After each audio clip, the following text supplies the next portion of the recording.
My name is Tyler Fornes, and I am one of the co-hosts of the Good, the Bad, and the Hungy AEW podcast here on the Voice of Wrestling Podcasting Network. We take a broad scope approach to the world of All Elite Wrestling and the entire universe of Tony Khan. We talk about the big matches, the big stars, the promos, the storylines, and we also look at it from a big picture perspective. How are things going to change over the course of the next 10 years with AEW still in the picture? How are companies like WWE going to adapt and adjust to AEW? Are they going to be a similar way like they did with WCW in the late 1990s? Will there be a counterpunch? We talk about all of that and more on The Good, the Bad, and the Hungy every week on the Voice of Wrestling Network. Hi, I'm Case Lowe, co-host of the Open the Voice Gate podcast. The one question I'm constantly asked when it comes to Dragon Gate is, how do I get into the promotion? Well, stop asking and start listening to the Open the Voice Gate podcast, released every Wednesday on the Voices of Wrestling Podcasting Network. For exclusive news and show reviews, look no further than the leader in Dragon Gate coverage, Open the Voice Gate. This podcast is a member of the Voices of Wrestling Podcasting Network. Visit voicesofwrestling.com to hear the rest of our great podcasts, as well as show reviews, columns, opinions, and updates across the world of wrestling. What do you guys want to talk about?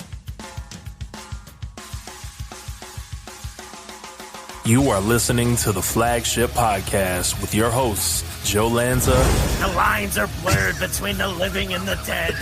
I'm like, what the fuck am I watching? Can I just watch a wrestling show ever in my life? I don't want the lines blurred between the living and the dead, Rich. I just want to watch guys wrestle. Rich Crage. He's wearing it. He's wearing a shirt. It's a button-up shirt. It's blue and it's purple, and there are purple giraffes all over his fucking shirt. Apologize to me right now, everybody. Rich, take that dub.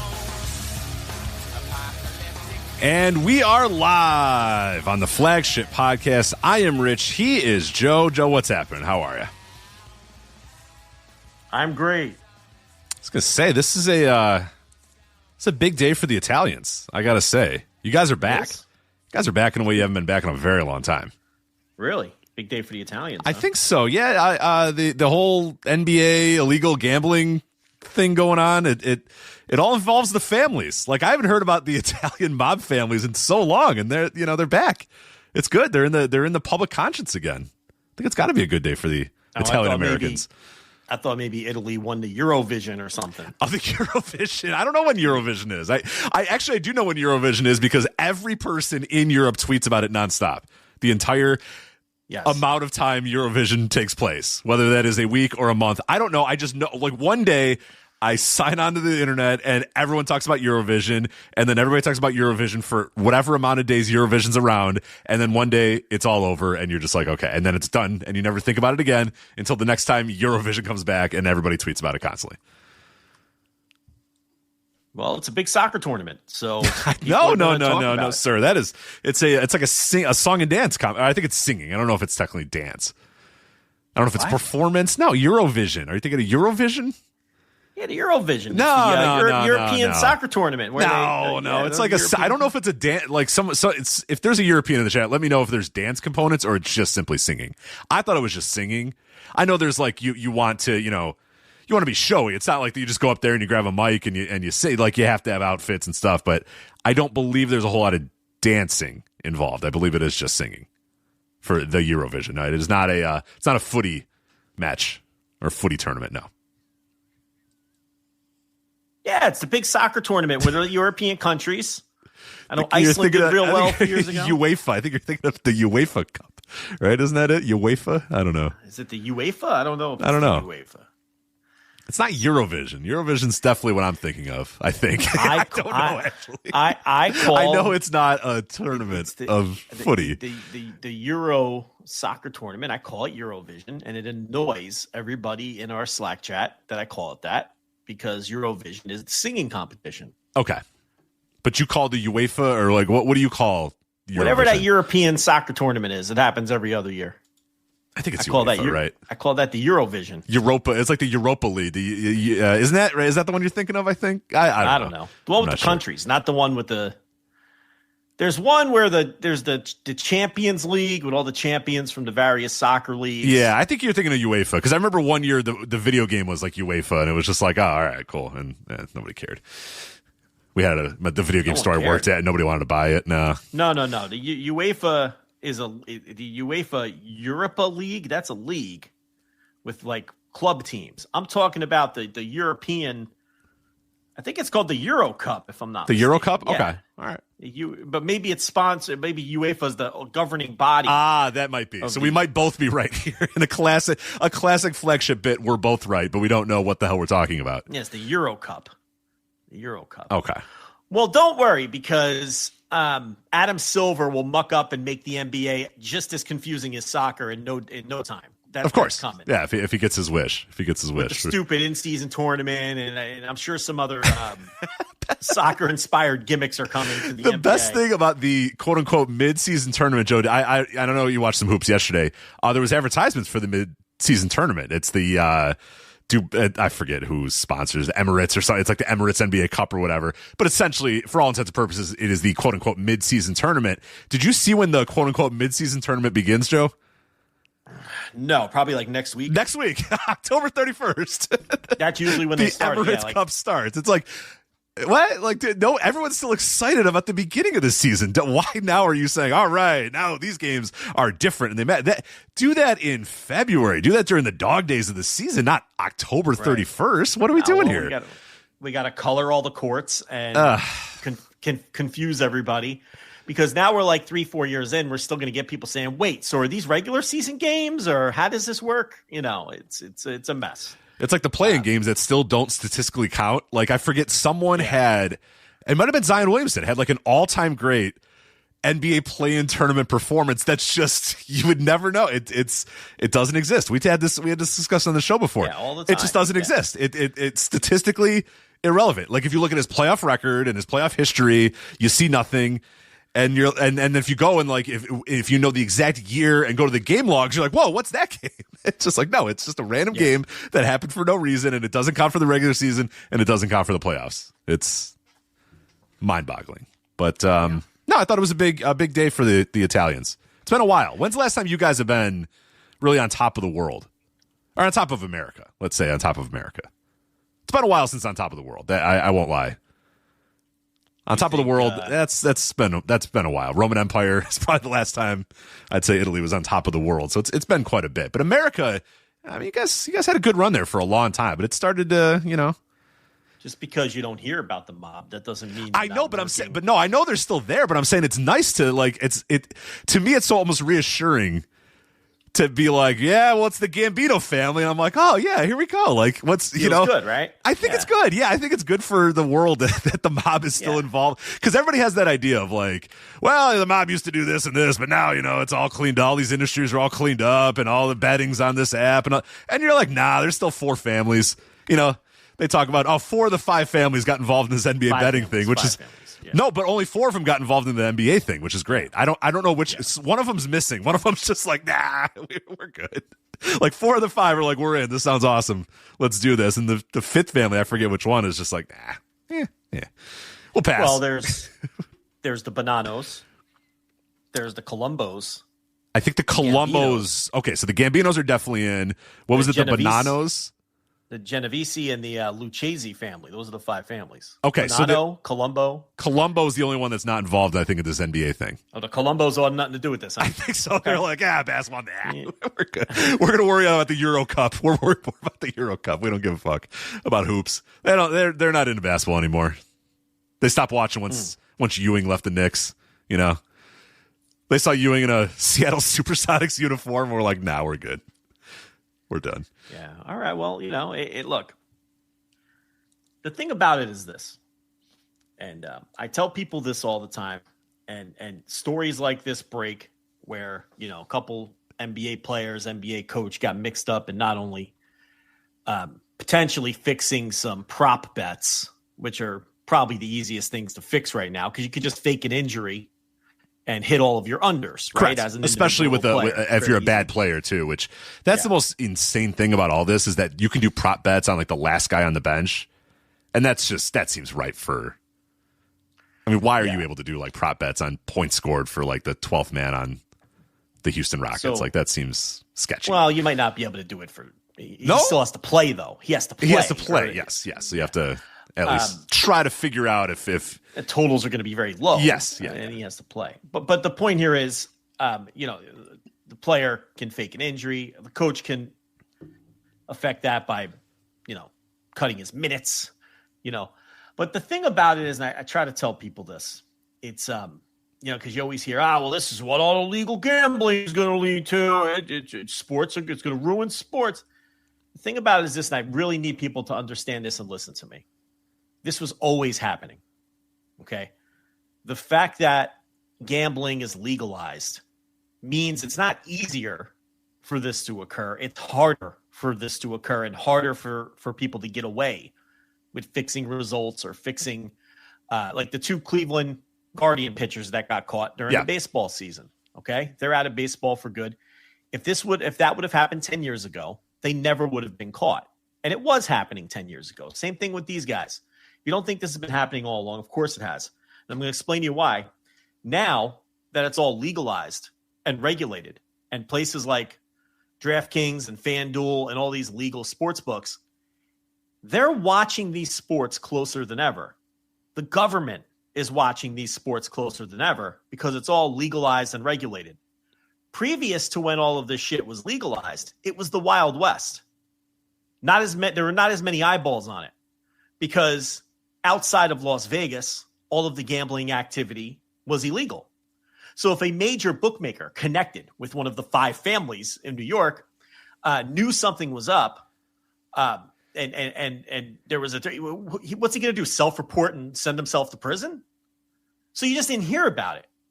Or when one of the 5 families wanted to fix a sport or fix gambling in some way, again, because it wasn't regulated, there were less eyeballs on it. Places like DraftKings and FanDuel, they're watching every wager that comes in, particularly the larger wagers. They're looking for patterns. They have experts. That's all they do is identify gambling patterns and such. And all of these things. And you can do it all these algorithms and stuff can figure AI, it out too. Versus a guy putting it in a notebook. Some guy putting a cigar down to write a bet in his notebook in some dingy corner, booth at a bar or whatever. Big difference. So is this happening more often? I don't know. Maybe. Because it's easier to place a wager. But are we catching them more often? Absolutely. For sure. Because there's more regulation and there's more people watching. I mean, you have your head in the sand if you think this wasn't happening before. So, you're going to see more stories like this, like we saw in baseball this summer where the 2 pitchers were thrown out. These 3 guys will never be connected with the NBA ever again. Obviously, if any of this even has a fraction of truth. The little offshoot to this is they also had these guys participating in illegal card games. That was just Chauncey. So to be fair to one Chauncey Billups, and not fair in it. So they had him participating in illegal card games that were fixed. These were fixed games, and allegedly Billups was in on that. Yeah, they were like, did you see how scuzzy it got? It was a celebrity. He got linked up with like a celebrity. So they were like, hey, come play poker with Chauncey Billups and other NBA players. And then they're just like cheating him. It's, you got to hand it to him. They were using Chauncey Billups as the celebrity draw to get guys to play in these illegal poker games. And then they were just taking all of their money because the games were rigged. Yes. They were using right down to using X-rays and card shuffling devices that were fixing the deck and all kinds of crazy shit. Because if there's a way to steal people's money, the 5 families will figure it out. Okay, they're pretty good at it. So they're pretty good. So yeah, but it's these things are harder to get away with now than ever because of the legalized gambling. Yeah, I tell this story all the time.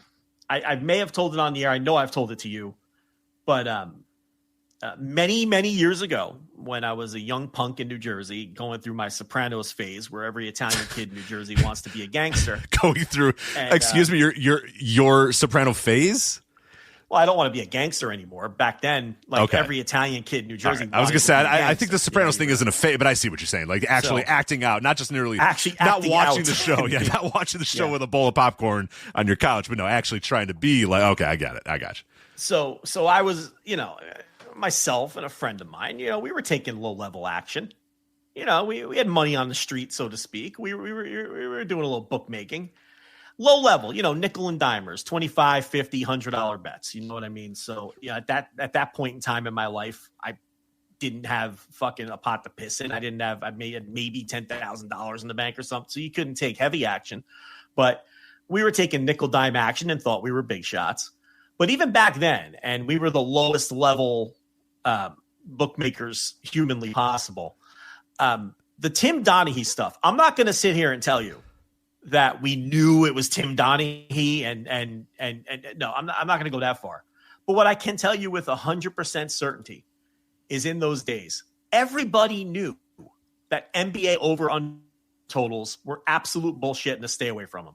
The word on the street was, do not take action on NBA totals, particularly from heavy lumber bettors. Stay away from it because it's not on the up and up.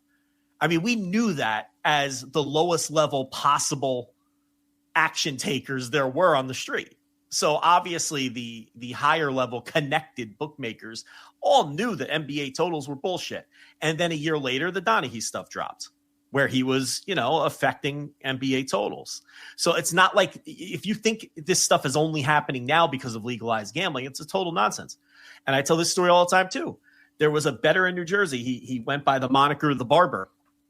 And he really was a barber, but the word on the street was don't take his college football action because he has inside information. And what he would do is he would bet Sun Belt football and he would bet lightning bets or action bets, as some people know them as. I don't know. Are you familiar with lightning bets? I don't. I have no idea. All right, so I'll explain to you. So let's say you bet on a football game and you take your side +5 or whatever. You bet $100, you win, and you win $100, right? That's very simple. Yeah. What a lightning bet or an action bet is it would be $100 per point. So in other words, if you bet an underdog that's +3, okay, and they win the game outright by a touchdown. You won by 10 points because you get the 3 points that you were getting as the underdog plus the 7 points that they won. So it's $100. Then you win $1,000 because it's $100 a point. Do you understand what I'm saying? Yeah. Okay. Makes sense. Yeah.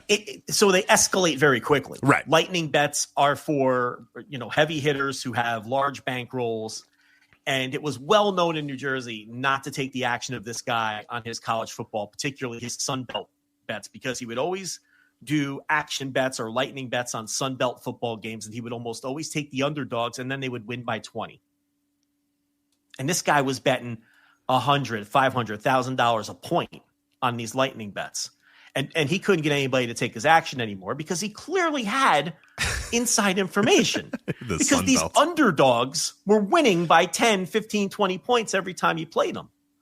And like goofs, we were like, we'll take his action, and he cleaned us out like 3 weeks in a row before we were like, all right, we see why nobody takes his action. Around that time too, low-level ATP tennis tournaments. It was well known in gambling circles at that time that a lot of mid-level and low-level professional tennis players would throw matches in some of these smaller tournaments. They weren't doing it at Wimbledon. They weren't doing it at the French Open. But they were doing it in, some random tournament in Italy or the fucking Cincinnati Open or whatever the fuck. And it was well known. It was like, stay away from that stuff. Be careful with it. Now it was all of this was commonplace, 25 years ago when I was deep in this shit. Okay. It was happening and it was known. It's my guess is there's actually less of it happening now because there's so many eyeballs and so many regulations on it that it isn't worth the risk.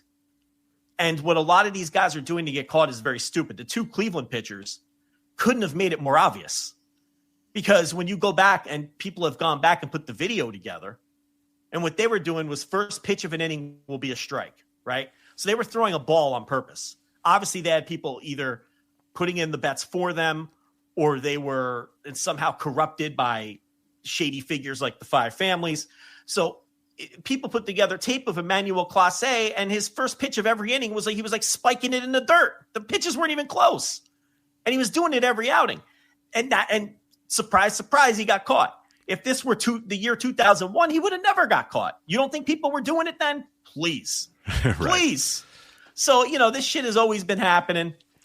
Well, and these apps get triggered real quick too, like the Terry Rozier one, and obviously he's a central figure in this one, and Javante Porter, I think it's Jonte, I forget, I think it's Javante Porter. Now he's already doing time, and he was like a year or so ago, and his was obvious. I mean, like you go back and watch his, and again, it was very obvious tip-offs that these apps immediately could trigger that both these men were involved in something weird going on with both these guys. A bunch of people are putting a bunch of money on Javante Porter on a random day or whatever, and he's going to get in for a minute and then say, oh, my eye, I have something wrong with my eye, and he's out. You know what I mean? And that immediately, they're like, well, why are so many people taking so much action on Javante Porter or whatever? So that triggered it off immediately, and they found him pretty quickly. Red flags all over the place. Yeah, and Terry Rozier was the same way. He had a particular game, and there's clips out there or whatever that you could watch where he is just throwing the ball all over the place. He looks like an idiot. He's playing like an absolute fool.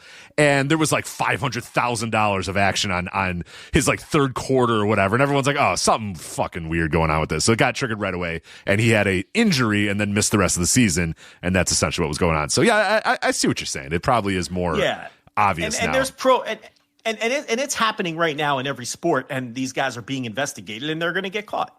And there's going to be more stories like this because you can't. The only way you can get away with it is if the money isn't big, because any big money betting, any big money bets, or any big money patterns are going to be identified and scrutinized and investigated. They're investigating everything. They're scrutinizing everything. That doesn't mean that everything is not on the up and up, but they're watching very closely, because the last thing these sports books want to do, surprise, surprise, is pay people money. What? So they're looking for these patterns constantly. But Joe, I'm a Gold Club member at my local casino. What do you mean? They give me free drinks all the time. And here's the thing: what sports fans don't want to hear. A lot of times when they finally do identify a pattern and ladies and gentlemen, we got them, they don't go after them right away. They want to let them hang themselves and keep doing it. Mount more evidence for the case. So a lot of times they know what's going on, but they're like, all right, well, let's let this guy do it for 3 more months. And, we'll really have a ton to throw at them and make sure to, so it's stories like this, when they come out, they don't surprise me. The Cleveland pitchers didn't surprise me. This NBA story doesn't surprise me, particularly when you're talking about all these dopey prop bets. Why should you even be allowed to bet on whether a pitcher's first pitch is going to be a ball? It's absurd. Yeah, it's absurd. How much of a fucking degenerate do you have to be betting on first pitch ball or strikes? Okay. So these sports books are opening themselves up for this kind of corruption. But the thing about it is, these are also the most profitable bet. Prop bets and parlays is how they make all their money. Look what they push on TV. What do they push? They push prop bets and parlays. Okay. Your sharps out there. I mean, they might get into props a bit, but I mean, they're picking sides and doing heavy lumber. That's what your sharps are doing. They're not playing around with 13-leg parlays. That's where the books clean up. Yeah.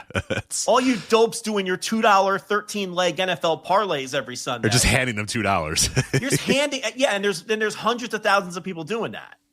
And that's where they're making their money, because you're not going to hit those bets. I mean, you in some cases, you literally have a better chance of being struck by lightning or eaten by a shark than hitting some of these wacky parlays, that a lot of people are playing. But yeah, it doesn't surprise me. And I think that if you're worried about the,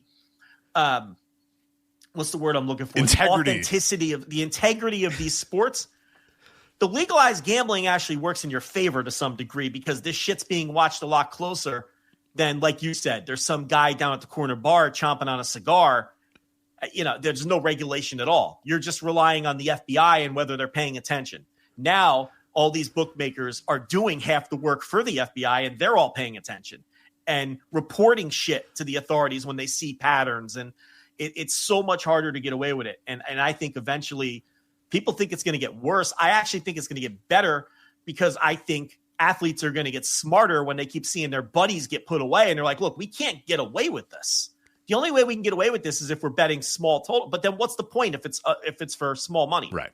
There's no point. Like, you're not going to do it for you're not going to do it with nickel and dime bets. You're not going to do it for $50. It's not, it's why you're only going to do it for big money. So, anyway, that's my whole read on that, but you'll see it again.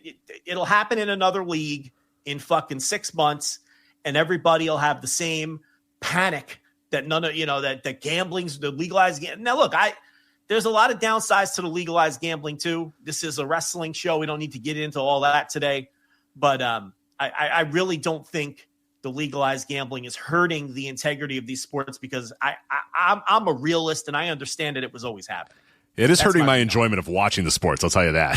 That I could do without. For sure. That's why I wish it would be a house of cards that would fall, because I'm very annoyed of having to watch horrible segments on the FanDuel Sports Network carrying the game, talking about, all that stuff is just awful and terrible. And I mean, I like gambling and I'm tired of it. Like, I don't need it when I'm watching a game. I don't need it shoved down my throat when I'm watching a game. It was just so funny today to watch, like, the NBA and all these networks have to be like, all right, and this segment's sponsored by ESPN Bet. So, all right, let's talk about corruption in the NBA related to gambling. And it was like, how embarrassing is this all? Like, Adam Silver's like, oh, yeah, we really care about the integrity of the game. And it's like, brother, look at your advertising all over the place. Like, come on, man. Half your games are on the FanDuel Sports Network. Like, your lead sponsors of every single fucking game is Bet365 and DraftKings and all this. It's just so funny. How the pretend, oh well, yeah, this we care deeply about this and want to make sure the integrity of the game is upheld as much as possible. But while we're on the subject, DraftKings, use promo code NBA to get 30% off your first bet. It's just so funny how ingrained it is, and how ubiquitous it is in all of it.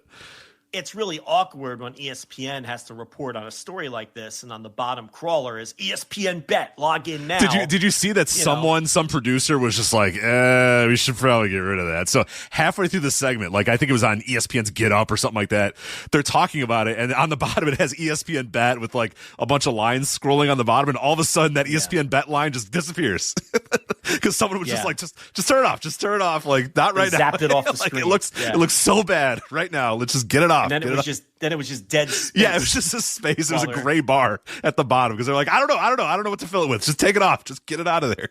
We'll figure out what to do. But no, it's great. Yeah, because back in my day, when I was growing up, the only betting that was ever involved in sports when you were watching on TV was when I was watching Chris Berman and Mike Jackson preview the NFL games. Yeah. And it never made sense to me because Berman's like, I'm taking the Raiders. And I was like, no, he's not. He said he's taking the Raiders. But the line is next to the Rams and like, I didn't understand how. As a kid, you didn't understand. I didn't understand because he'd be like, I like the Raiders and the points. And I'm like, what the fuck's he talking about? And then like the pick would be like the Rams. And I was like, what the fuck is he talking about? Like, I'm so confused with what's going on here. But then I realized later in life, he's saying what he would bet on, not who he thinks is going to win the game. Yeah, I get it now. Math. He did the math on those little numbers. It took a while, but I was like, -3. Oh, wait a minute. I see what's happening here. So, yeah. I mean, I don't know. I was always deeply embedded in it because, my father and all my uncles, every Sunday morning would be calling in bets at quarter to one, before the NFL games came on. And then, once I was a teenager and had a little bit of money, my old man was putting in bets for me. He would cap me. He'd be like, I'm going to cap you at $25. And I'm like, all right, that's fine. To me, $25 was a lot of money, when you're 15 and you're using birthday money. I'd get my birthday money in September and I'd piss it all away gambling before the end of October, and that's like a true degenerate. Yeah. Yeah. So my father would call in his bets like on the fucking house phone because, no internet back then. He'd be calling in his own. And then he'd put mine in too, and sometimes I would have the opposite side as him and he would just book my bets himself. So we'd save on the VIG.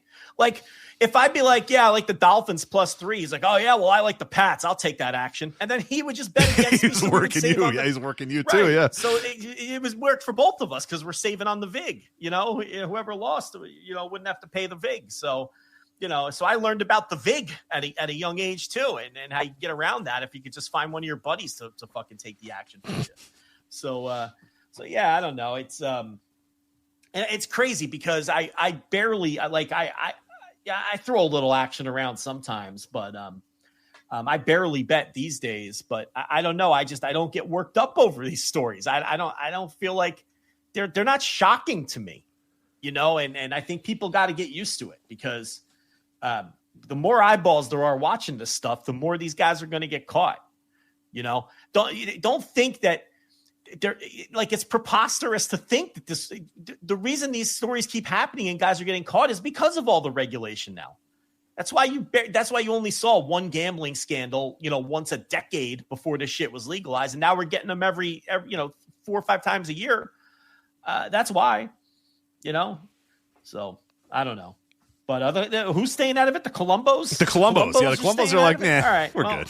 We don't have to get involved in this shit. So. We're good with our garbage routes. Right, they're legitimate. They're going to stick to legitimate business. They're a legitimate business now. I appreciate that. So yeah. We're good shaking down this pipe fitters union. Yeah, we don't need right. To, I just thought it was to me. I don't know why it was just comforting to hear the families getting named again. I'm like, oh, all right, cool. They're still there. A part of you thinks, oh, they're not there anymore, and the mob doesn't run anything anymore. But they still got some. They still got some hands in there, so that's good. Yeah, listen, like Tony Soprano said, he came in at the end. It's not like it used to be. No, it's certainly not like it used to be, but I'm glad it's still there. But they're still out there, obviously. I mean, as you can see, running illegal poker games with Chauncey Billups in the star attraction. Why would that even get you to a poker game? People love celebrities, man. I don't know. Why would I want to play poker with Chauncey Billups? I would have no interest. I'd be a Hall of Famer, Chauncey Billups. You don't want to go play poker with him? I mean, come on, man. I'd rather play the game without Chauncey Billups. Okay, to be honest with you. Right. Why do I want to play with Chauncey Billups? Especially if it's no limit. He's a millionaire. How am I going to play poker with Chauncey Billups? Well, I guess these other guys were probably millionaires too. I'm sure there was a couple other guys with money playing against them. They're not, shit bags like me and you. I guess that's why it makes sense. But I don't want to play no limit poker with rich guys. That sounds like a terrible idea. No, not very good. Yeah, I don't know. I don't know. Maybe it was like tournament style or whatever. And what's it called when there's like there's a celebrity, like a bounty, like a celebrity bounty or whatever. So you can knock Billups out of the tournament, and you get a little bounty in there. So yeah, I don't know. Yeah, I'm not sure. I mean, typically when you play these cash games, they're cash games. These mob games are cash games, and they can go on. They're not running them through the tax system. Are you kidding me? Hold on. No. I mean, they're not tournaments. Oh, I see what you're saying. Oh, okay, all right. They are paying taxes on all the revenues being made. Though. Yeah, sure. Okay, because you say cash game, and I'm like, well, hold on a minute. I hope Uncle Sam is getting. No. I mean, it's not. I hope Uncle Sam knows what's going on during these games. I mean, I would hate for these games to just be run on cash. But I see what you're saying. No, that means it's not a pile of chips, and when you lose them, it's not the fucking World Series of poker. Right. They're running. Right.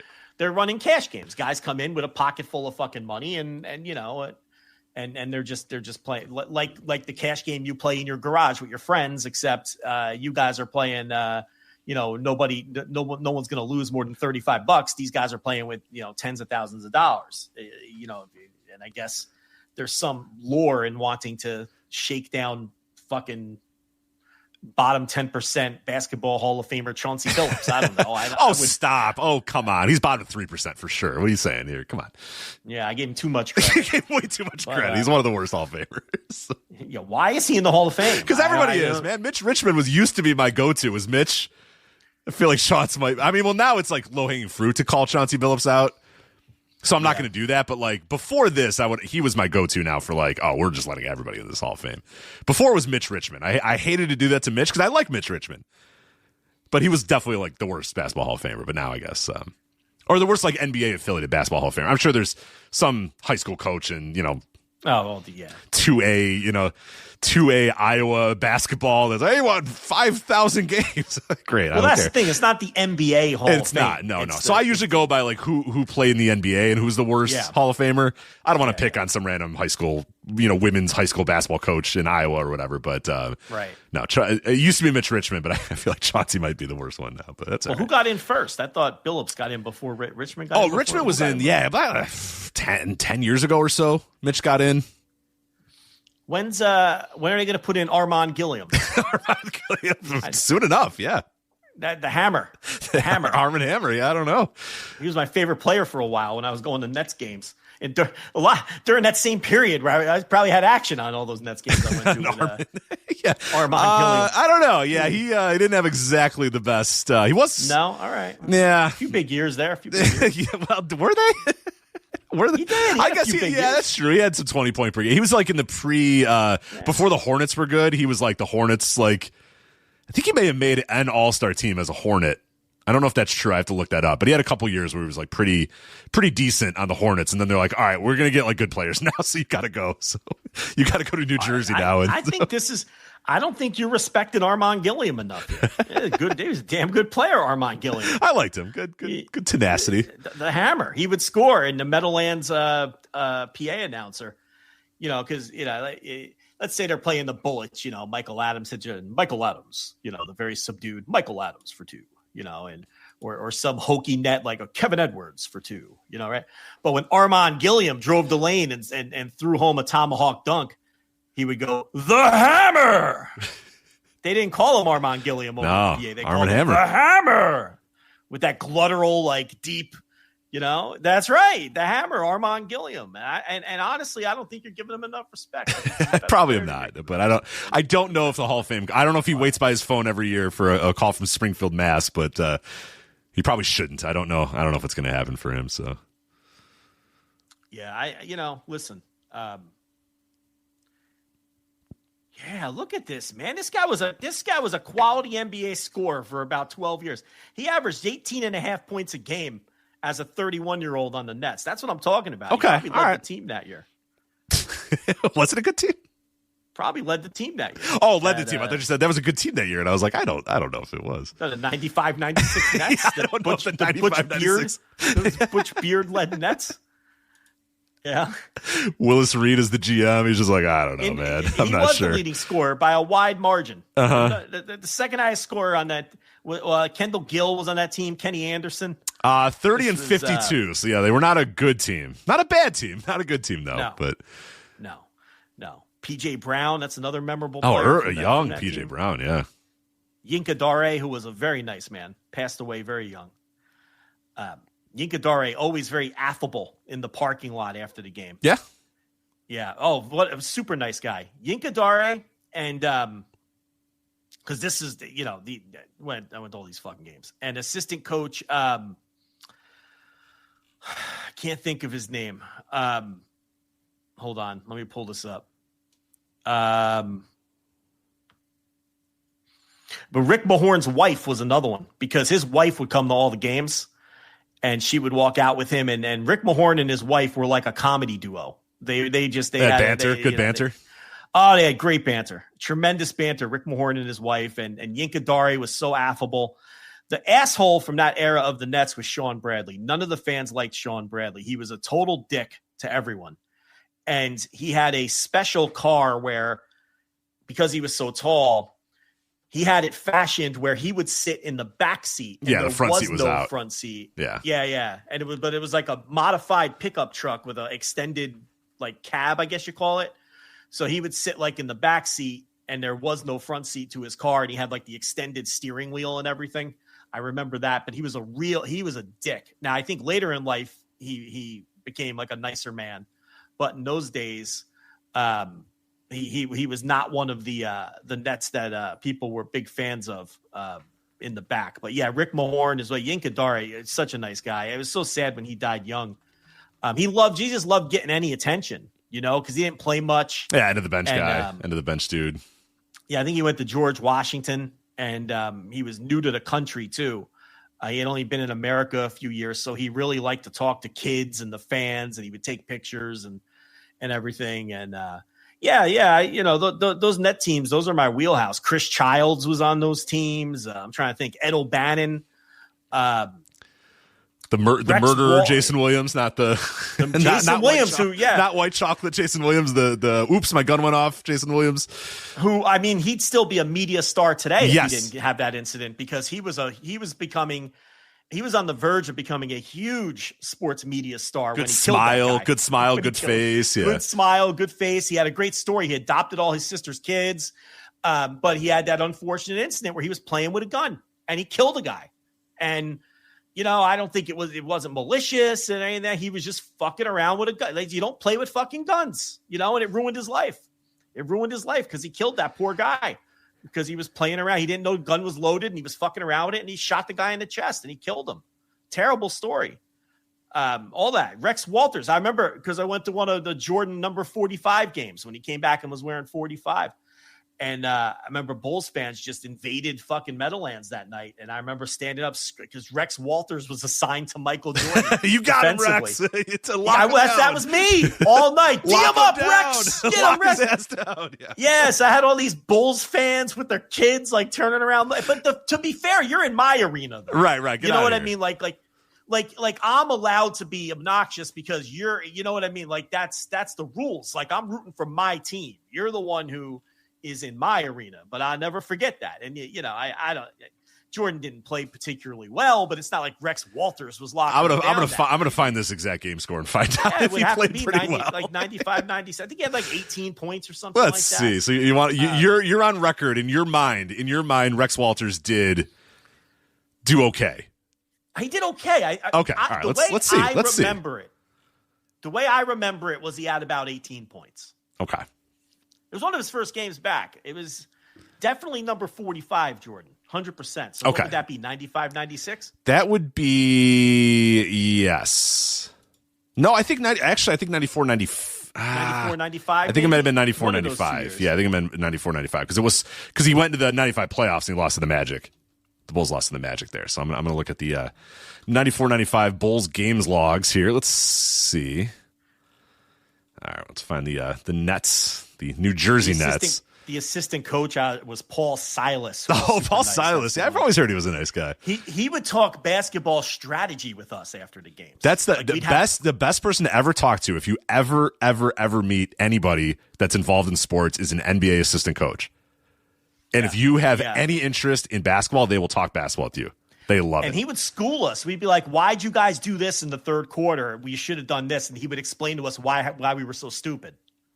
And by the end of it, we'd be like, oh, well, that makes a lot of fucking sense. This game's way more complicated than fans think. All right, Joe, I found the game here. It looks like April 5th, 1995, all right? Sounds about right. Your New Jersey Nets put up a valiant fight against the Chicago Bulls, but they lost by 7, 108-101. Michael Jordan, you said he had a rough game? No, I say he had about 18 points. He had 37. Oh, I remembered that wrong. On 13 of 31 shooting, though, so not an efficient shooting game at all. So that's probably why I remembered it as being an average game. Walters may have just started fouling him because he did have 10 free throws or whatever, so maybe it was that. But yeah, 37. He had 37-11. 37 points, 11 rebounds for Michael Jordan. Guy missed 23 shots, Rich. Yeah, he did. Rex Walters had a good game himself, 8 of 14, 17 points. Yeah. So, not too bad. That's a good game. Yeah, with Jordan D'ing him up. Yeah, that's not bad. Not bad. That's not bad at all. Your boy Arm & Hammer, 27 and 16. 27 and 16 for Arm & Hammer, baby. I'm telling you, you're disrespecting Armand Gilliam. He was a good player for a while. I know he was a good player. You just said you wanted him to get a call from Springfield. I'm just saying, I don't know. I don't know if Springfield Mass is going to make a wing for Armin Gilliam, but did Kevin Edwards play a lot of minutes? Not Blue Edwards, right? Blue Edwards. That's Kevin different. Edwards. Yeah, Kevin. No, Heat guard. Yeah. No, it was Kenny Anderson, Armin Gilliam, Rex Walters, PJ Brown, Benoit Benjamin. Your guy, Benoit Benjamin. Weak ass fucker, Benoit Benjamin. Jason Williams, Chris Childs, Sean Higgins, Rick Mahorn for 8 minutes. And then Sleepy Floyd for 1 minute. One old minute for Sleepy Floyd. There's no Sleepies in today's NBA. You know what I mean? It was a better game when there was a Sleepy in our game. There's just none of them. All-time Hoya. Yeah. All-time Hoya, Sleepy Floyd. Yeah. Bulls were Michael Jordan with 37, B.J. Armstrong with 16, Scottie Pippen with 15, Tony Kukoc with 12, Will Perdue with 7, Dickie Simpkins, my guy, with 11, Luke Longley with 6, Steve Kerr with 4, Pete Myers, 1 minute. He didn't do anything in 1 minute. So. Pete Myers. He's a good guy. He's the guy. He used to be an assistant coach, and he was one of those guys that if you met him and talked ball, he would just talk ball with you all day. He would just sit there. Yeah. Like I saw him. I saw him at a bar once. And I was like, "What's up, Pete?" And he's like, "What's up, man?" And I forget what I taught. And he just like sat down. He's like, "Come on, sit down, let's talk." And I would just like talk. And he was grabbing, he's grabbing napkins and writing shit down and grabbing, salt shakers and being like, "Yeah, so this is what you're trying to do. You're trying to get this guy over here and that guy." And I'm like, "Oh, this is incredible!" Like you get educated. Those guys love to talk hoops. Head coaches don't want to talk to you. They're bored. Players don't really want to, but assistant coaches, man, they will talk your ear off with strategy. and shit. Basketball head coaches are angry men. They're just nasty men. Well, they're just mad about they're mad. They won by 15, but they're mad about a defensive stop they could have gotten. Right. They're just someone missed a rotation. Right, they're just miserable bastards about the game. They're going to go home and they're going to eat their fast food and watch the tape and be like, we didn't rotate. We could have won the game by 40, and it's like you won by 38. It's okay. Like this is going to cost us come playoff time. Right. Yeah, can't make these kind of mistakes. So yeah, they just stay up all night watching film, making themselves absolutely fucking miserable. But the assistants, they go home and they just hang out, so they're good. Yeah, Armand Gilliam's dead. I forgot about that. Yeah. No. Yeah. Well, Do you? I don't know if you saw this, but apparently word's out there that Abdullah the Butcher is not doing well. I really thought Abdullah the Butcher had died. No. You knew he was alive? I knew he was alive. That's amazing to me. With obviously the guy was fucking obese, and got to be in his 80s at this point. I thought for sure he died in like 2014 or whatever, but apparently no, he's still. How old is Abdullah the Butcher? But yeah, apparently he's not doing well. So we'll see. 84. He's 84 years old. Yeah, I mean, guy's pushing 90. I know he lost a lot of weight, but he carried a lot of weight for a lot of years. Yeah. So I'm very surprised that he's made it this long, So, I mean, at this point at 84, it might not even be an obesity-based illness that gets him. Yeah, it might just be you're 84. Yeah, you're 84 years old. So yeah. No. Mo passed away. I guess we should touch on that. Let's talk about Mo. What Robert Horn, right? Was his real name Rob Horn? Was it Robert Horn? Let me make sure I get that right. Men on Admissions, Mo. Harlem Knights, one half of the Harlem Knights. Yeah, Bobby Horn. Bobby Horn. Robert Horn, Bobby Horn, whichever you want to call him. Yeah. So he had been ill for a long time too. So I'd been going through kidney failure for a long time, and I think he either got a kidney before, and then that one got rejected, and he was on his way to getting a new one, maybe. But yeah, it's once you get in that cycle, it becomes very, very difficult at a certain age to do that. But yeah, it sucks. Yeah, apparently a blood infection and pneumonia is what did it for Mo. Unfortunately, what was he? Maybe early 60s? Mo was. Let me see if I can figure that out. I think he was late 50s, actually. He was a lot younger than I thought. I remember. Okay, that's right. I remember seeing that, being like, "Wow, I could have swore he was a lot older than that." So he was a lot younger than I thought he was. For sure. 1994 or whatever. I guess. Yeah, 1994. He was 27 years old. He looked like the old man of the team. Yeah, he did. He looked like he was well into his 30s. I guess because he dyed his goatee blonde and right. Mentally, you think it's gray, right? I guess, I always thought it was gray. Like in my brain, it was always a gray. Now, like looking back now, I know obviously it was blonde, but as a kid, I swore it was a gray beard, and I was like, that guy's old. That guy's old as hell. Yeah, but he wasn't. Yeah, just ages you when you sometimes. Well, and Mabel was Mabel was shit. I want to say he was early 20s, 22, 23, somewhere in that range. I want to say during that run, he was very young, way younger than people think. Whatever happened to Oscar? He kind of just disappeared. Yeah, I don't know what happened to Oscar. That was it for Oscar, the MC of the team, the actual rapper of the 3-man rap team, Men on a Mission. Mom, what a weird Vince McMahon vision of rap music that was, right? It just so many years out of date too. It was just like by 1994, like hip hop had changed dramatically, but he was still thinking it was 1986. Hip hop, right. Wave your hands in the air. Let's go. Wave them like you just don't care. The Fat Boys. Right. It's like, brother, we're in like 1994. We're in the heyday of gangster rap, like the heyday of Tupac and Biggie and Snoop and Dre, and like, what are you doing? Now look, Vince was never going to do that, especially in 1994. No, it was a very family focused product, especially, but still very dated and just a cornball vision of what like hip hop music was. It was just so bad. But it got those guys a gig, for a number of years. And then, Mabel obviously stuck around many years after that and even had a subsequent run later on. Were those two different runs or he had three different runs? Vince would just not quit the guy.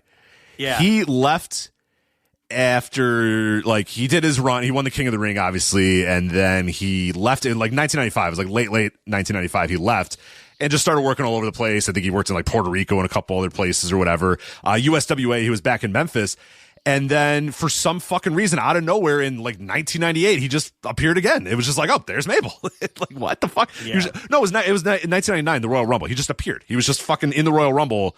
And they're like, here's Mabel. And then he got attacked. And then he got turned into the, Viscera and the Ministry of Darkness or whatever. But it was so weird. And I think he did a November to Remember, I want to say as well. I like one ECW shot. I think it was November to Remember he did. I don't remember which year it was. It was 97 or 98. One of those years. He popped up for one time and then just bounced and left again. But yeah, then he left again, and then they brought him back like 4 years later as the world's largest love machine or whatever. Yeah. The Big Vis era. Yeah. Vince just couldn't quit the guy. Yeah. Big Daddy V. I mean, he had a lot of time, a lot of runs. Well, yeah, he went all the way into WWECW, with the Big Daddy V stuff with Matt Stryker and everything. So yeah, I was just wondering if that like Attitude Era run was but there was breaks in that. You're saying. Right. There was he had left after the King of the Ring, and that didn't really work. Then he came back as Viscera, and then he did the Viscera run for a little bit, and then he left, and then he came back again as the world's largest love machine, and then I think he stayed there for like a decade or whatever, and then finally it was all over for him. But because Mo had his run, and then when they broke the team up, he was done. Mo was done. That was it. Yeah, unfortunately, that was it. And then he just did some indies here and there, and then had the health issues. But Mabel obviously was seen as the marketable one because he was like 500 pounds and could move for a 500-pound guy. So yeah, Vince was always gonna figure out something to at least try to do with him. But I definitely remember one thing I do remember about Mo post WWF and post Men on the Mission was that he was part of the first Nation of Domination, the USWA version of the Nation of Domination. He was Sir Mohammed. I always remember that. And that really, yeah, I don't remember that at all. Yeah. And I remember watching tapes of that because that's always like that original Nation of Domination was, very collar tuggy. I mean, especially for sure, given who was, running it and who was, kind of telling. But it was different. It was ambitious. You had, PG-13. You had but then you also had you had the jokester, like you had Tracy Smothers in it as well, and Jacqueline was in there. But yeah, it was an interesting run. But yeah, I always remember one time when I watched one of those tapes, I was like, is that fucking Mo? And I looked it up and I was like, yeah, Sir Mohammed is Mo from the original USWA Nation of Domination. Yeah. Oh, the okay. Yeah, no, not the original, not the WWF. No, not the WWF Nation. The USWA, the original US. Yeah. Got you. All right. I because I was racking my brain and I was like, I don't remember him in the Nation, but if the USWA version. Correct. Yeah. Yeah. Okay, that's where I was thrown off.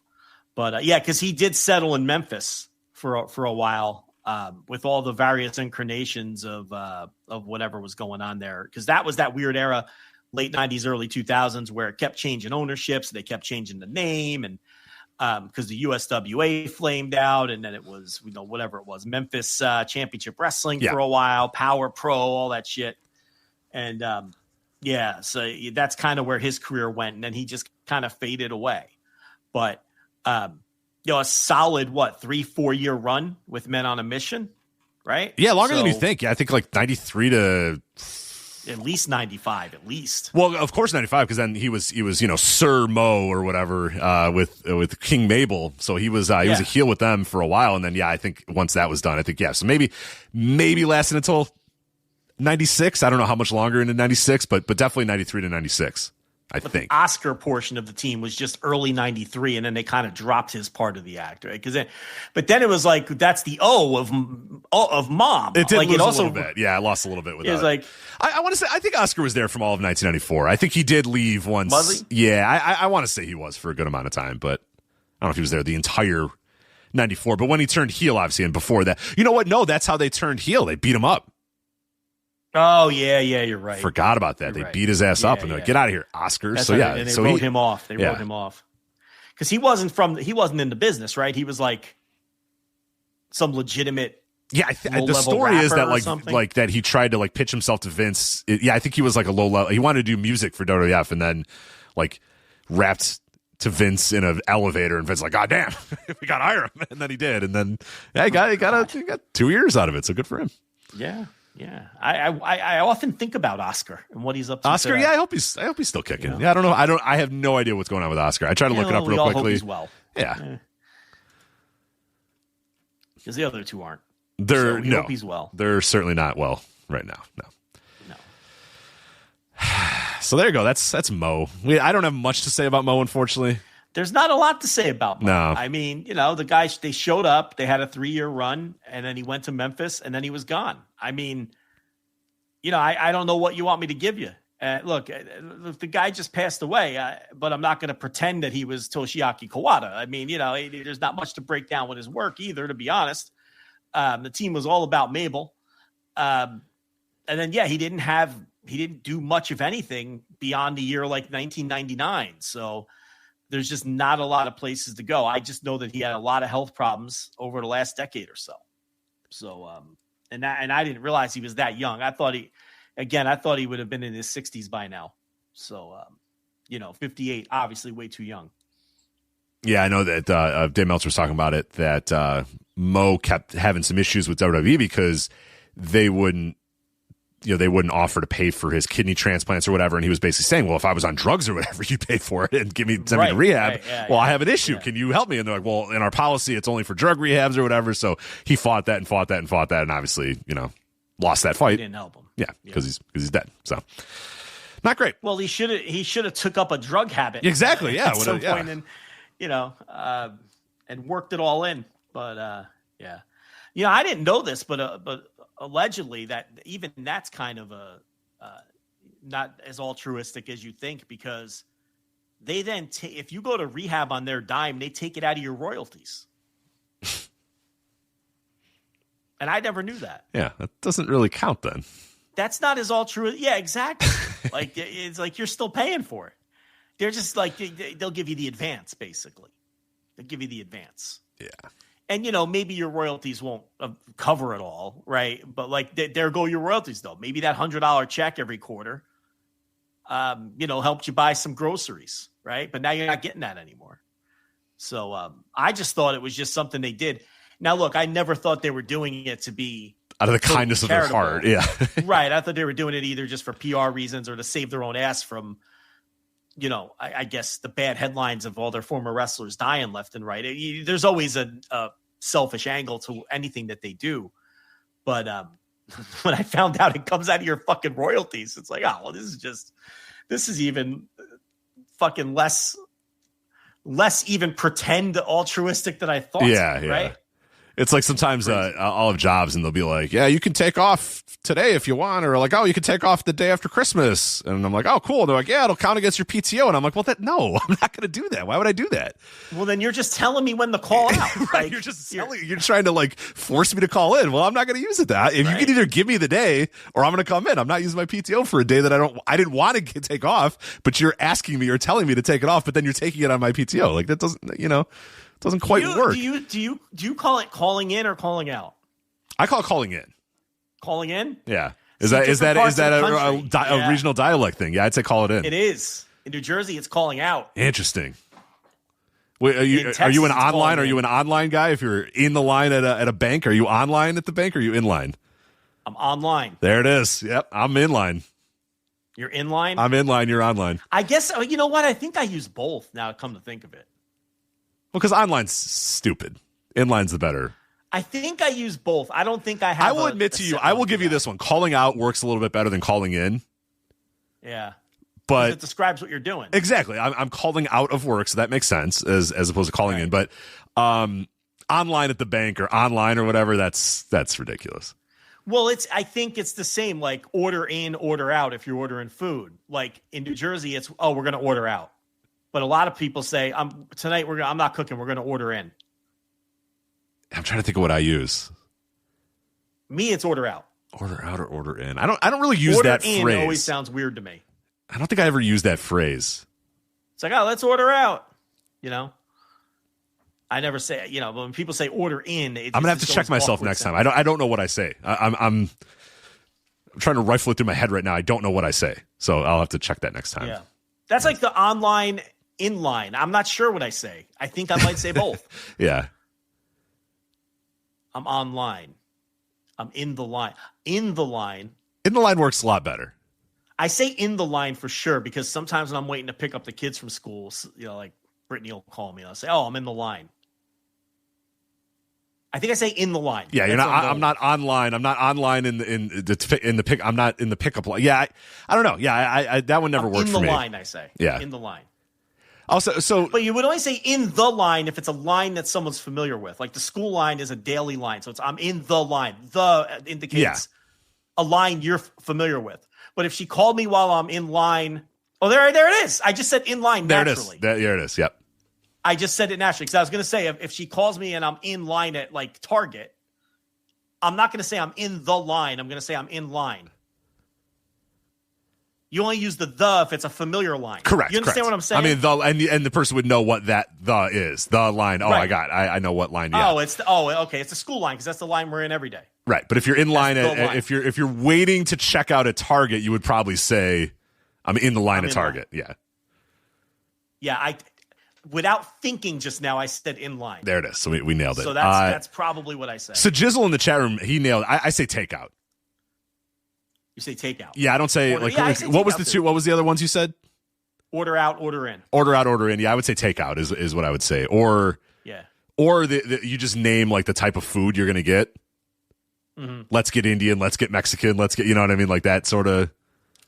Yeah, but like sometimes I'll like you have that conversation in the kitchen. What do you want for you? Got the fridge open. You're looking, nothing's changing. Just shit. Yeah, you're scanning it up and down, hoping that after the third scan, something will pop up that you want to have, and it never works. Right, and you're waiting. And you know before you open that goddamn door anyway, you know there's nothing in there. You know what's in there. It's not changing, and you're waiting for someone in the house to just say, "I just want to order out," and because then everyone goes, "Yeah," because that's an exciting. That's exciting. That's an exciting moment of the week when you make the decision to order out. But then you have the 45-minute argument That's over what you're going to get. Yeah. Over what you're going to get, So, order out, take out, but never order in. I never say order I don't think I've ever said order in, no. No. I know in Europe, don't they say takeaway? Let's get takeaway. Takeaway, yeah, takeaway. Yep. That's what the Europeans say? Takeaway, yep. They say takeaway and they say in the bin. In the bin. In the bin. In it. Takeaway. In the bin, governor. Yeah. Yes, that's what they say in Europe. I like how you said in Europe, and they're clearly describing one region of Europe. Yeah, whatever. In Europe, they all say governor. Hey, governor. You tell me they don't say that in Bosnia? Come on. Right. Yeah, in the bin. They love the in the bin. I love when I first got on Twitter, seeing people type in the bin. I'm like, that's such a cool thing to say, but to them, it's just a normal thing to say. Yeah. Like to them, it's just like it would be like us saying in the garbage, but they're saying in the bin. It's like I don't know. It's like, and I have taken that. I use that all the time now. In the bin, yeah. In the bin, it's great. Yeah, it's great. And helmet, that was one that Andrew Sinclair taught me. Just a stupid person, just to call him a helmet. I love it. Helmet. Oh, it's so good. Like yeah. Yeah. This fucking helmet. Guy's a fucking helmet. Yeah. Remember when Will Ospreay called me a bell end on Twitter? Yes. Bell end. There's so many good phrases, man. We don't have any good ones. We don't have any good ones. Tosser. I mean, Tosser is a great one too. I use Tosser all the time. That's the thing, though. They probably think our phrases are good, or like. But we don't have any. What are our phrases, though? You don't know what you don't think of them as phrases. Theirs are so much better, though. Bell end, a bell end, calling somebody a bell end or a helmet is so much better. You don't think we have listeners? We just say idiots. I just say stupid or idiot or dumb or whatever. Like Hold on. You don't think we have listeners running around Europe saying "hit the bricks" because I say that all the time, and they probably think that's hilarious. All right, you know, right, yeah. We have our things. You just don't realize we have our things because you say it all the time. Why did Will call you a bell end? What'd you do? Oh, I think it was because it's just some random train of thought tweet, and I was upset. I think that Hiroki Goto was selling. Oh, it was this one. Oh, you got a lot of shit for this one. Yeah, I remember this. He was selling for who were the fake wolf, those little guys that with the wolf masks. There's like 6 of them running around. The Lycos gym. The Lycos. Yeah. So Goto was wrestling in Europe, and he was like selling for Kid Lycos or whatever the fuck. I remember this now. And I was like, this is stupid. Like, why is Hiroki Goto selling for this little nerd? And then Ospreay chimed. I guess he was following us or something. He chimed and called us a bell end. Well, he didn't. I guess not specifically me. Our accounts. He called our accounts. It was probably you. I mean, let's be honest. It was probably you. No, it was me. I typed it for sure. Like, it was my message. But I think that's what it was. But yeah, the way he was selling for these guys, it was like, it's like Hiroki. Well, I think then you did a Kid Lycos thing, but then you also parlayed it into an intergender thing. Probably. And I think that caused it's me, probably. But I don't know. I don't know that I did that time, though. I think it was just the Kid Lycos thing. Oh, maybe. Because, I thought there was a Hiroki Goto thing also with intergender that got you in trouble. What was that one? No. I know the one you're thinking of. That was a G1 in, like, 2013. And it was like a Hiroki Goto Tomohiro Ishii match. And I was like, no, come on. We really want, because it was the whole AJ Lee should beat Brock Lesnar. Yes. And I was like, come on, how do you watch that match and want to see a fucking intergender? And yeah, like some people got annoyed, but like, here's the thing, Rich, back then we thought it was a big deal. Exactly. Yeah. I remember like being at the store with my wife and being like, oh, I don't know. I think it's all over for us. Like Joe did it again. And it's like, it's because seven people. Yeah, exactly. Yeah. Because 7 people didn't like a tweet and eventually you all the Uprock staff is mad at us. I don't know. It's all over. It's all over. It's all over. You're like, oh no, Michelle, Danielle Matheson is in our mentions again. I can't take it. I can't take it. We got to break up this Voices of Wrestling thing. Yeah, it's all over. We had a good run, but it's done. It's so silly in hindsight to think about caring about that, right? Now it's just auto tweets and they still insult us. And you're like, who gives a fuck? This fucking idiot thinks. My subtweeter was at it again today. That's all I'll say about that. I'll have to look. Well, there was a Thursday Dynamite review today. Yeah. Classic. And there were some choice things said, and you know who I'm talking about. The subtweeter was at it again. They just can't quit me, Rich. I love it. They just can't quit me. Oh, baby. Yeah, they know that just fuels me. It just fuels me to know that that's Spites. You can't stop. You can't stop. You can't give Joe spite. That's the thing that fuels Well, when your territory's not doing so well, you have a lot of time on your hands to worry about what other people are saying. So it's kind of how that works. Give us a topic, Rich. All right, let's get into professional wrestling. Well, first off, one topic we're not going to do today. Let me tell you that. Topic we are absolutely 100% not going to do today. Not the NWA. We might actually talk about the NWA. I don't know that. But I know that we're not going to talk about AEW Wrestle Dream 2025. We will not be reviewing that show because we already did it. We did nearly 2 hours of it immediately following the show on Instant Reaction Live, exclusively available on the Flagship Patreon $10 tier. So we did that immediately following the show, recap and review on it. What I thought was an excellent show. You thought as well, an excellent AEW pay-per-view. So AEW Wrestle Dream 2025, if you want a review, what we thought of the show, some big picture thoughts about a lot of the stuff going on in AEW and a lot of the main event scene and booking and all that sort of stuff, it's all available. Instant Reaction Live, $10 tier at flagshippatreon.com. And it's a great time to subscribe to flagshippatreon.com because we are in the midst of Wrestling Observer Hall of Fame season. A bunch of shows already out. We're doing our region by region shows covering a region with a very special guest. A few of those are already up there, getting rave reviews, particularly the show with Tony Richards doing non-wrestlers is one that a lot of people had never heard him before or had no idea about him, and we're really, really excited about that and really excited to hear from him. So that worked out really well. Obviously, we had Brian Solomon doing the historical U.S. and Canada, and that got rave reviews. And then, of course, for Mexico, we had the Cubs fan, luchablog.com, and that's always a good time. And a couple more coming your way in the next few days as well. We're going to do the Japan region and obviously modern U.S. and Canada.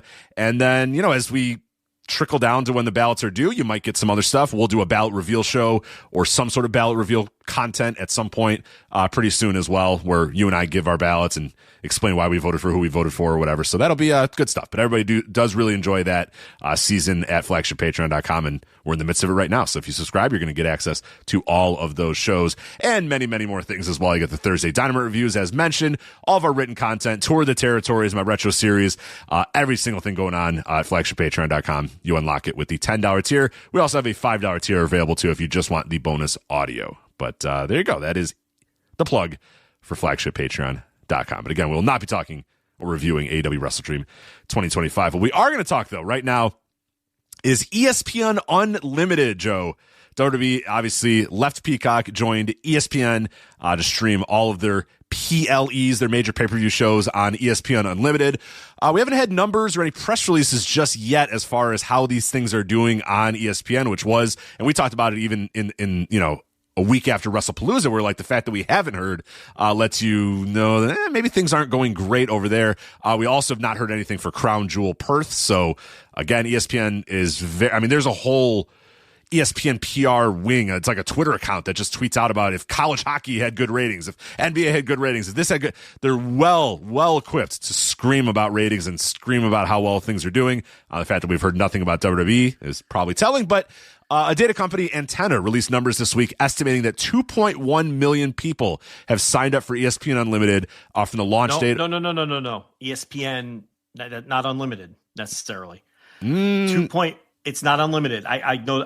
Oh, because some of them were on the ESPN Select. I see what you're saying. Some of those 2.1 million are ESPN Plus / whatever they're calling it, Plus or Select. Select. Sorry, I can get you the exact number now because we'd actually know the percentage breakdown of the. If you read the article, they Antenna estimates that 57% of the subscriptions are unlimited. Yeah, sorry. So that is correct.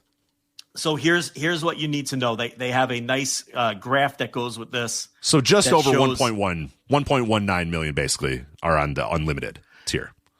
Right, but that's cumulative for the first from August 21st through September 30th, through the first month plus that the service was available. Now, what wrestling fans are going to care about is what did WrestlePalooza draw, right? So if you look at September 20th on this graph, the graph spikes to about 175,000 subscribers on the weekend of September 20th. So if you do the math on that with the 57%, if you do 100, I know, Rich, listen, I know you don't like the math. You've never liked the math on this show. You're not exactly Pythagoras over here when it comes to the math. So I'll handle the math, okay? So if you take 175,000 subscribers, and you do that times the 0.57 for the 57%, the estimate is that about 99,750 people subscribed to ESPN Unlimited the weekend of WrestlePalooza. Okay. Why is that important? Let's just call it 100,000 because it's 99,750. So about 100,000, according to Antenna and their percentage split. Dave Meltzer reported that it was between 100 and 125,000 subscriptions. Through his sources. For all I know, he's using the Antenna article itself. I'm not positive about that, but Meltzer reported a couple days ago that it was between 100 and 125,000 ESPN Unlimited subscriptions that came in for WrestlePalooza. And that matches this data from Antenna almost perfectly because if you round up to 99,750, it's about 100,000. So, That tells us that what Dave reported was at least in the ballpark, almost like he was dead on with his accuracy there. Now, if you look at this chart that Antenna posted, the spikes come every single weekend. Right. Why? College football. So yeah, there's three noticeable spikes you'll see. There's the weekend of August 29th through the 31st, and we'll link the article in the show notes. But if you want, just look up Antenna ESPN, you'll be able to find it. But the weekend of August 29th through the 31st, about 200,000 new subscribers. Now that's week one of college football. So obvious that weekend's going to do well. The next weekend where you see a pretty big spike is the weekend of five. The very next weekend. Yeah. September 5th through the 7th. Again, another 200. Yeah, a little over 200,000 new subscribers. That's week one of NFL. Makes sense. People are going to want to watch NFL. People are going to want to watch college football. But then there is, and then there's like a lull. There's a weekend in between that is a decent number up, but not. About 75,000. Yeah, about 75 or so. And then obviously this weekend of the 19th through the 21st, 175,000 new subscribers. And that is the weekend of WrestlePalooza. Now, obviously there's probably going to be some people that got on for college football, got on for NFL. But for the most part, you can probably attribute a good amount of that spike to WrestlePalooza. Here's what I think, because then the very next weekend, it's back down again to about 50,000. Right, so right. It's very easy to deduce what happened here. The first spike was for college football. The second spike was for the first week of NFL. The third week goes down because most of the people who wanted it for football had it already. Yeah, they already got it. Then the fourth weekend, which is WrestlePalooza, you get another spike up to 175,000. So you can reasonably conclude that the majority of that was for the wrestling. Okay. But then the next week it's down to 50,000 again. So if you want, based on the 2 weeks surrounding September 20th, you can knock 50,000 off of that and call it 125 because that's about how many people subscribed in the 2 weeks around September 20th. You hear what I'm saying? Right. Like every single weekend, they were getting about that amount of people. 50,000. Yeah. So why wouldn't it have been 50,000 that week as well? But I think if Meltzer is in fact using this data, which I don't know where he got his data from, he was probably being generous in favor of WWE and just trying to overestimate for the purposes of, because here's the thing. Even if it was even if we attribute all 175,000 of those subscriptions to WWE, which obviously isn't true, okay? And we take the 57% and let's call it 100,000, okay? Times $30 a month, times the $30 they're paying, that's $3 million. Times 12 months, assuming they stick around for a year, that's only $36 million, okay? ESPN's paying what? $325 million. $325 million per year. So yes, $35 million is lower than that by a lot. I'm not good at math, Joe, but I know that $325 million is a lot more than $35 million. And that's even with a WWE friendly estimate, because we know not all 175,000 people that weekend subscribed for wrestling. It was probably closer to 125,000. Based on the fact that 50,000 subscribed the week before and 50,000 subscribed the week after. But even being, very liberal towards WWE in this case and attributing the entire spike, and Dave talked about this too. He did the same math that I just did.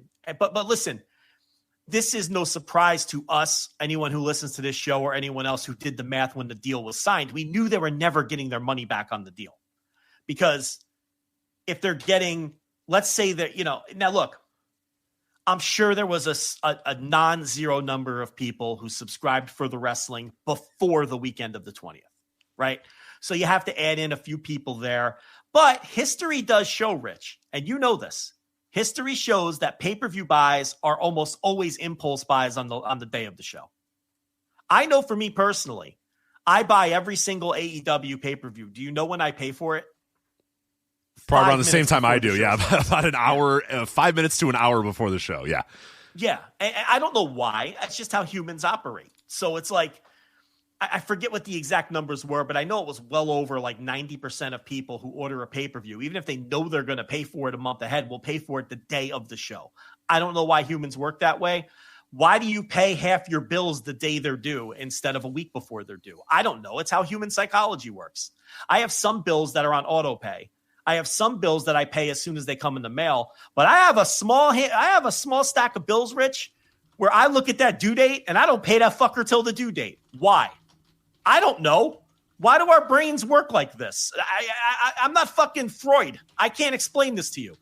But the point here is there's probably a small number of people who did purchase this the day of the announcement or in the weeks leading up. But we can reasonably conclude that the vast majority of people who wanted to watch WrestlePalooza signed up that day, okay, or that weekend. And we could reasonably conclude, based on the weekend before and the weekend after, that about 50,000 of those people were signing up for something other than WWE. But I am more than willing to attribute about 125,000 of those signups to the wrestling, because nothing else explains that jump. Nothing else explains it. But even at those numbers, even if we grant them all 175,000 buys, the math only comes out to, let's call it $40 million a year. And that's being generous in the estimate. $40 million a year when they're paying $325. And yeah, they're getting some ad money. And yeah, they're getting some kickbacks from cable systems, because I just got my email from DirecTV today saying that I now qualify for free ESPN Oh, you're Unlimited. in. Hey, you're finally in. I'm Good in. for you. And I signed up for it. So for DirecTV and DirecTV streaming and whatever all those other 3 or 4 systems were that were getting it for free from the jump, I'm sure ESPN is getting a little taste because these are all these things are negotiations. But again, are they getting a $300 million? Of course. Yeah, not. they're not making that up. They're not making that up. They're with not ads making that up. No, yeah. But that's the thing. We all knew they weren't going to make money on this. It's not as bad of a deal as Paramount's deal with UFC. It's not nearly as bad as that deal. That deal was, the entire industry was laughing at how bad that deal was. Okay? This deal's bad too. They're not making this money back. But as we've talked about a million times on this fucking show, they don't care either. They're all loss leaders. They're all loss leaders, and everybody does. All they do is lose, and all that these things ever do is lose, and lose more, and then merge, and then get sold, and then lose, and then lose, and lose, and lose, and lose, and everybody just keeps losing money constantly. I don't understand it, but that's what we do. We just lose money. They just and they're okay with it because it's just gather content, figure it out later is the strategy. And by the way, that never works. They all just lose billions and billions of dollars. It hasn't worked yet, but soon it will. Yeah. And WWE has been a massive beneficiary of this, obviously, because all of these entities, whether it's Peacock, whether it's ESPN, whether it's Netflix, they just throw piles of fucking money at these guys for content, piles of money that we all know. Every time we sit down, how many times on this show have we sat down and done the math? And it's impossible for these people to make money off of these deals. Yet they keep backing up the Brinks truck to fucking TKO and giving them this money. And which is great for TKO. And that was Nick Khan's strategy when he took the company over. We're going to piecemeal every piece of content we have and rob all of these people blind. And it's going to help on the back end because we're going to block out AEW every chance we get to. If we're in business, if we have our hands in all these different cookie jars. But the predominant reason is because they can get $325 million a year from ESPN. They can get $1 gazillion from Netflix. They can get $1 gazillion from NBC Universal. And they can piecemeal all of their content out and split it up and make more money than they would just selling it all together or putting everything on the fucking network the way that Barrios and Wilson were doing it. Yeah, right. And the other thing, too, is Nick Khan is well aware of what's going on in the industry, and obviously his people are as well. So they were able to they jumped into Peacock at the perfect time as well. The reason that they jumped to Peacock was COVID was happening and the Olympics got canceled. So Peacock and their big rollout was going to be, we have the Olympics. We have the Tokyo Olympics. And it's going to be your home for the Tokyo Olympics, which is always a huge ratings draw or whatever. COVID canceled the Olympics. WWE swooped in and said, hey, we have a lot of content. You want it? And Peacock said, yeah, we need something. Sure. And they gave him a shit ton of money. And that's when they said, fuck this network. This network's stupid. Barrios and Wilson, you guys are fired. Why'd you tell me to get this stupid network? Nick, you're in charge of everything. Just sell it. And that's what happened. They sold it all to Peacock when Peacock was very desperate. Now, in this situation, they were smart to know that ESPN's launching this thing and they're rushing it. They're rushing it for the NFL season. We all knew that. This whole ESPN rollout thing was awful. We had no idea what was going on. We had no idea who had access to it. We had no idea what it was. Joe, we didn't know what the fuck it was called. It was called ESPN. Yeah.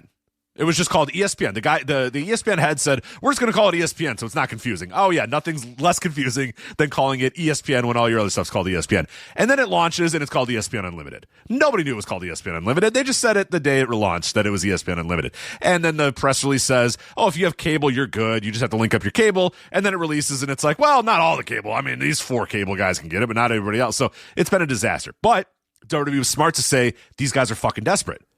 Tell Peacock, we're fucking done. We'll do whatever we got to do to get out of our deal. We're going to go to ESPN. And guess what? ESPN pays them $325 million. So it's also knowing the industry. Knowing the industry and having the balls to say, we don't give a fuck if we piss off Peacock. Who cares? Fuck them. Right. Peacock, we're leaving. Bye. Yep.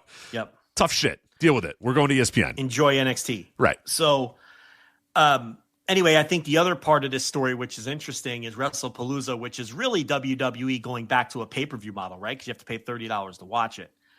Meltzer's high-end estimate, as I said, was $125,000.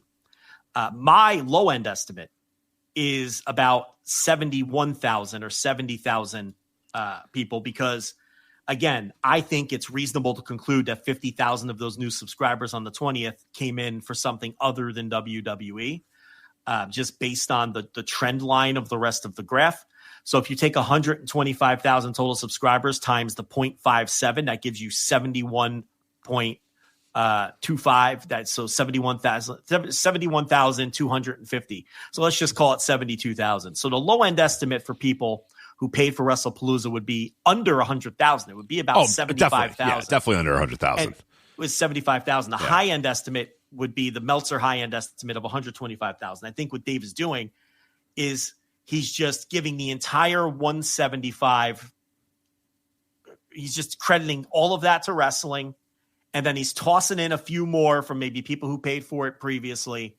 So the point I'm trying to make here is that's in the range of what AEW does for pay-per-view. Correct.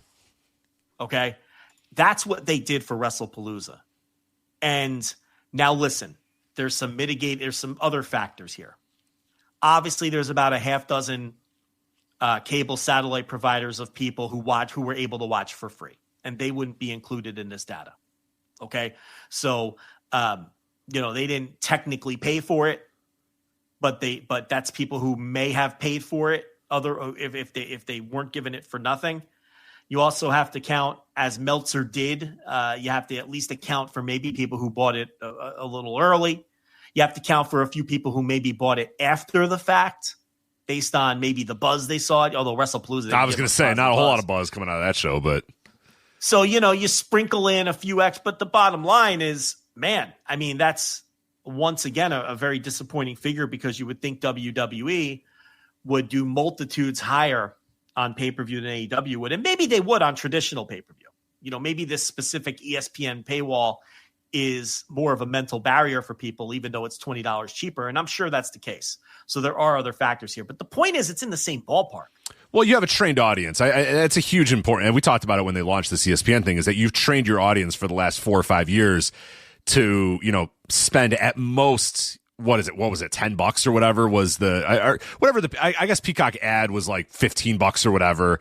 But, you could get in for free. You could get in for $10. You could get in for pretty cheap. I mean, most people just kind of had the Peacock subscription. A lot of people had it for free.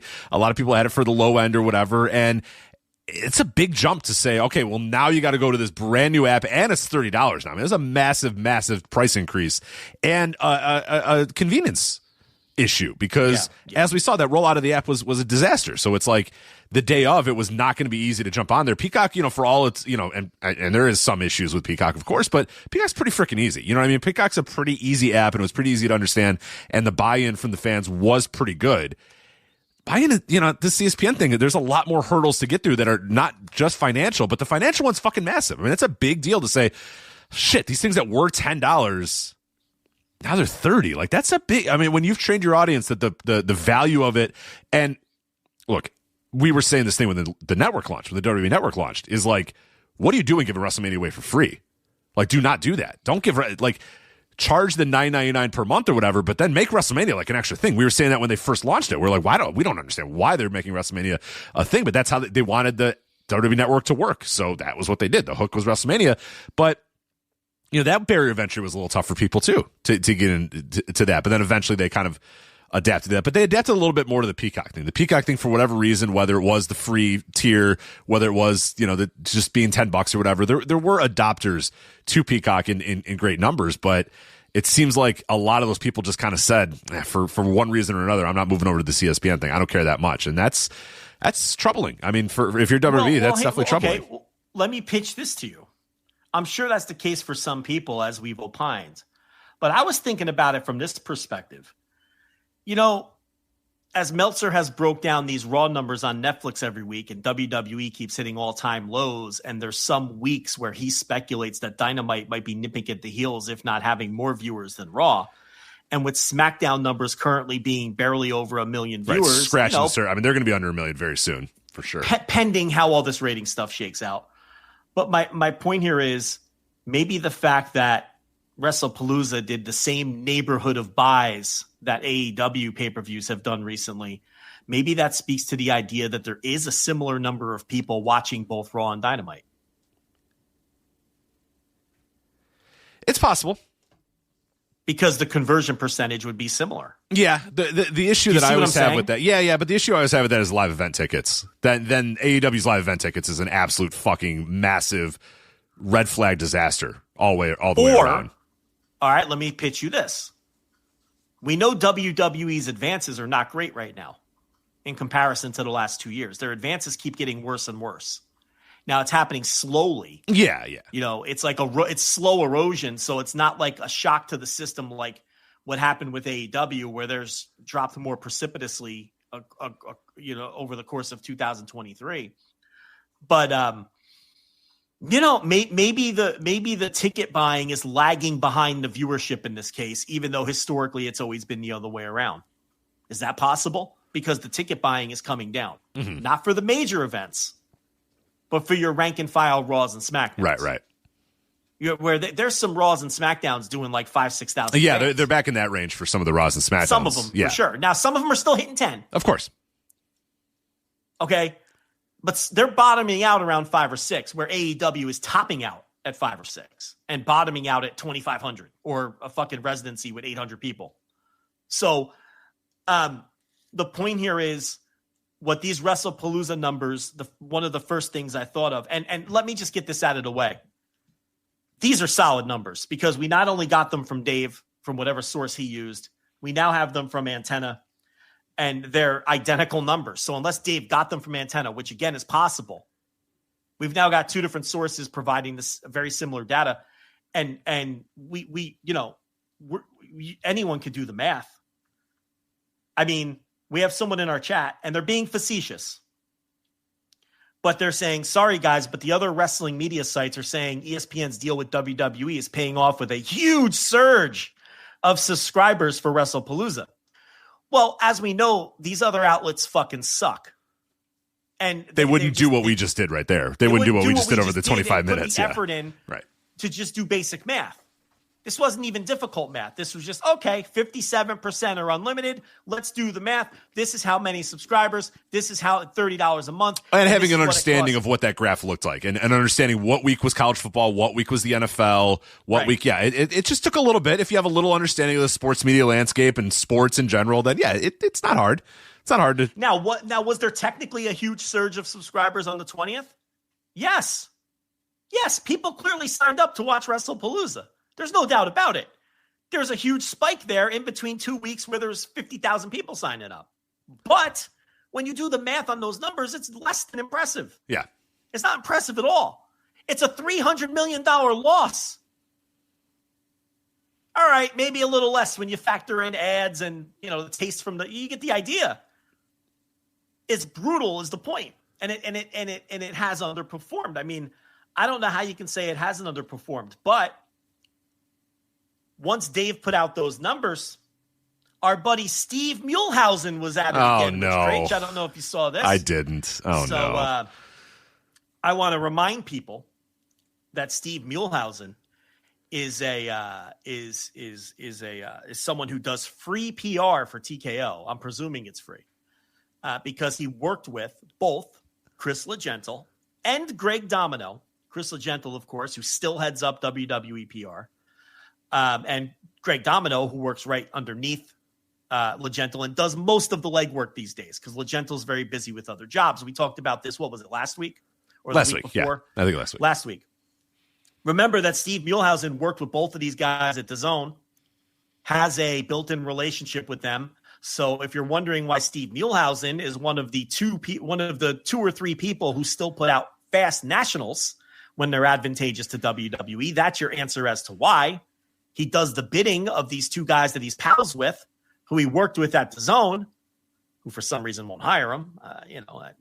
You could speculate on your own on that one. But he's doing free PR again. So to counter Dave Meltzer's report that there were 100 to 125,000 new subscribers to Unlimited for WrestlePalooza, Muehlhausen first tweeted, wants some exclusive news? Eyeball emoji. That was his first tweet. I guess he meant to write who wants some exclusive news, but he typed wants some exclusive. He's an underrated dumb guy. I've been saying that for weeks. People said we need to have end of the year awards, underrated dumb guys. Underrated dumb guy, yeah. It's either him or Jimmy Cordero. Well, Jimmy Cordero is underrated. Jimmy Corderas, he's prolific. Jimmy Corderas is a prolific dumb guy. I don't know if he's underrated. So here, and then minutes later, he tweets out, source, all caps, at ESPN in regards to WrestlePalooza and the overall numbers thus far after 2 PLEs in response to reporting by Dave Meltzer, quote, things are going well and we have started strong. We don't provide the viewership specifics, but things have been going well, end quote.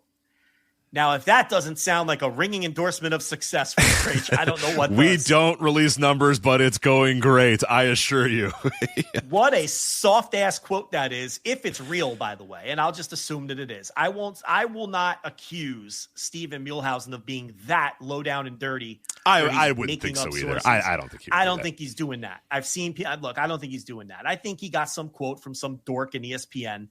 And I'm sure that couldn't be a softer endorsement of things. I mean, if that quote doesn't tell you that they're somewhat disappointed in these numbers, then nothing does. I mean, that's an awful quote. You could read between the lines on that quote. And here's the other thing. We don't provide the viewership specifics. Oh, really? Just today. I was going to say, I haven't pulled up the ESPN PR Twitter account. Is that what you have pulled up too? Just today, they were reporting PR numbers on things like college softball and all the Panthers Bruins. Here it is. 4 hours ago, Tuesday's Panthers Bruins NHL matchup delivered ESPN's second most viewed regular season game of the new NFL deal, with specific numbers on the peak and average viewers at different peak times. Yeah, all kinds of numbers there. Also, 7 hours ago, Saturday.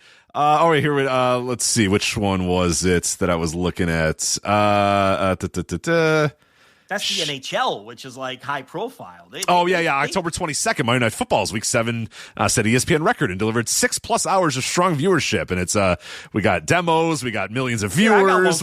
I got one for you, and it's not the NFL or the NHL. You ready for this? Is this the Boston Terriers Michigan State hockey? Last Friday's NCAA hockey matchup between Michigan State and Boston U recorded the best game since 2018.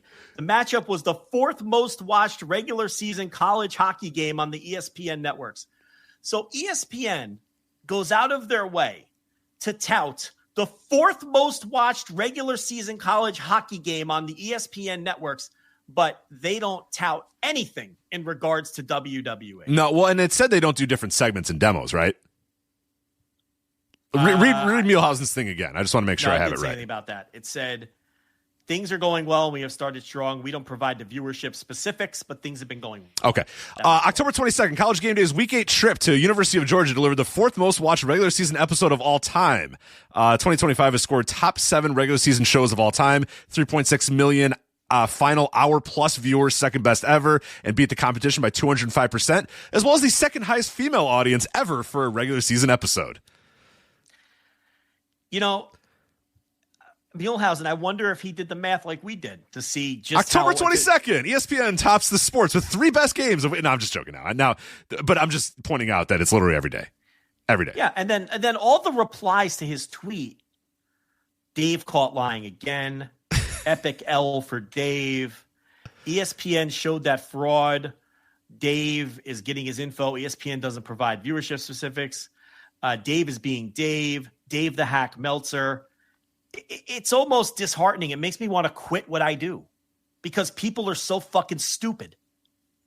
I mean, you can't be more fucking stupid than these people. But it's like, I have to realize, look, they're Twitter randos, but at the same time, Rich, they're real people. They are real humans, yeah. And the well is poisoned beyond belief. Yeah, and that's the prevailing thought. That's the prevailing thought amongst most people. Like we're the exception. We are the exception. I hate to say it. There's a few that give you hope. That's funny. ESPN is big about bragging when they are successful. Something tells me the results are not good. Well, there's a guy who... Okay, there we go. We got him. Bring him in. Send him to the Discord. Here's another guy. Why aren't they sharing the numbers then? I doubt ESPN would be like, yeah, the numbers are terrible. If it was good, they would provide the specifics. Hey. Now, these are people using their brains a little bit. But it's just crazy. Now, Muehlhausen knows exactly what he's doing. He saw Dave put out some data, and he had to get into PR and putting out fire mode for his 2 daddies that work at TKO. And he dutifully got to work and did that with this extremely soft quote from all quotes source at ESPN. Right. And I'm doing a search through that account, that ESPN PR account that constantly tweets out ratings.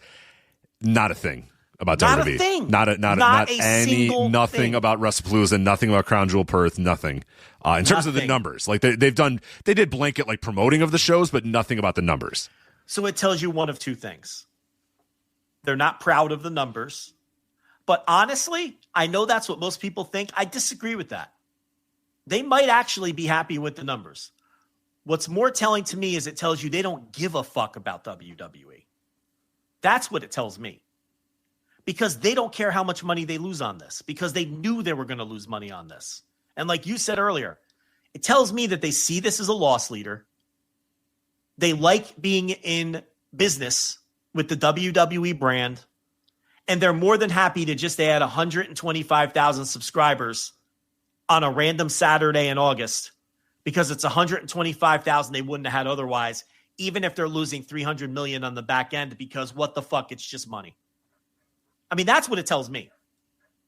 I don't know what the fuck they think of these numbers, but what I do know is they don't give a fuck about WWE, because if they did, they'd be putting something out and spinning it in a way. I mean, the fourth most successful men's hockey game on ESPN. That's not even impressive, but they put it out. Right. But they put it out anyway. Yeah. So they would put something out for WWE. We have nothing to compare. And listen, you just look at Muehlhausen's replies. People would lap it up and fucking think it was great no matter what they said. And they know that. The one thing I would say about that is I do wonder if the numbers are not gaudy enough that there's no point in putting, if they're not in the millions, they don't want to put them out. I think ESPN PR would be humiliated to say 700,000 people watch Crown Jewel Perth or whatever. Like that, they're going for the millions. They're going for that big 1.2, 3.5. I do wonder if they're looking at these numbers and if they're below a million, which we safely assume they are, that they don't even think that it's worth putting anything out there or even trying to spin those numbers and just saying, you know what, just don't say anything. Just who cares? Just don't say anything. And I don't know. I don't know. I tend to believe, I think you're right that they don't care, but I also think they would like these numbers to be bigger, but they're not. Of course they'd like the numbers to be bigger. Yeah, and they're not, and that's why they just don't talk about them, because it's just like they're even if they were like, all right, what's the best spin we can do? They don't want to post 600,000 people subscribe to ESPN Unlimited to watch WrestlePalooza. That's not a good number. That number's not going to help them. That number looks like shit. And that's a huge number, 600,000. Yeah. Yeah, that's way more than we estimated. I mean, you know what I mean? Like, so they're touting, 3.5 million people watching college game day. Right. And shit. Can't. I think you're right. They can't say 100,000 people signed up last Saturday. Yeah, you'd look like a fool. It looks really bad, and they really don't have a way to spin it because they have nothing to compare it to. Now, here's what they're going to do. You know what they're going to do? They're going to increase over time, and then they'll say, Royal Rumble. Right. When the Royal Rumble hits, that's going to have an increase, and they're going to say, Royal Rumble increased ESPN Unlimited 8% this year. That's what they're going to do. Right. They'll go by percentages. You're not going to get the raw numbers, but you'll get percentages. Yeah. And they're going to top out at WrestleMania, obviously. They're going to get a big chunk for the Rumble, and then they're going to get a slight bump after that because I would think most people who want to watch Mania want to watch the Rumble too. It's a Saudi Rumble, though, just to remember that. Yeah, that's true. It is a Saudi Rumble. That does add a wrinkle. But obviously they'll top out at Mania, and I'm sure there'll be a press. If there's no press release for Mania, then they officially don't give a fuck. They don't give a fuck, or they're really bad. Yeah, because Mania is going to provide a big bump. Mania is going to be where we see where this thing tops out at. And remember, for when that time comes in April, okay, that whatever peak number they hit for Mania, it's not going to stay there because a lot of people will only come in for that month. We've seen that historically as a trend as well, whether that's old school pay-per-view buys, network subscriptions, what have you. A lot of people who don't even watch wrestling other than WrestleMania will watch WrestleMania because it's a cultural thing to do. So then it would come back down after that, but we won't be privy to whatever that number is. But look, the bottom line is, everyone knows that we're not big WWE fans, okay? But we didn't do anything today but math. We did nothing but math from two separate independent sources. And really, we worked off of the math of Antenna, not even Dave Meltzer. That's the math we just worked off of. And all we did was do math.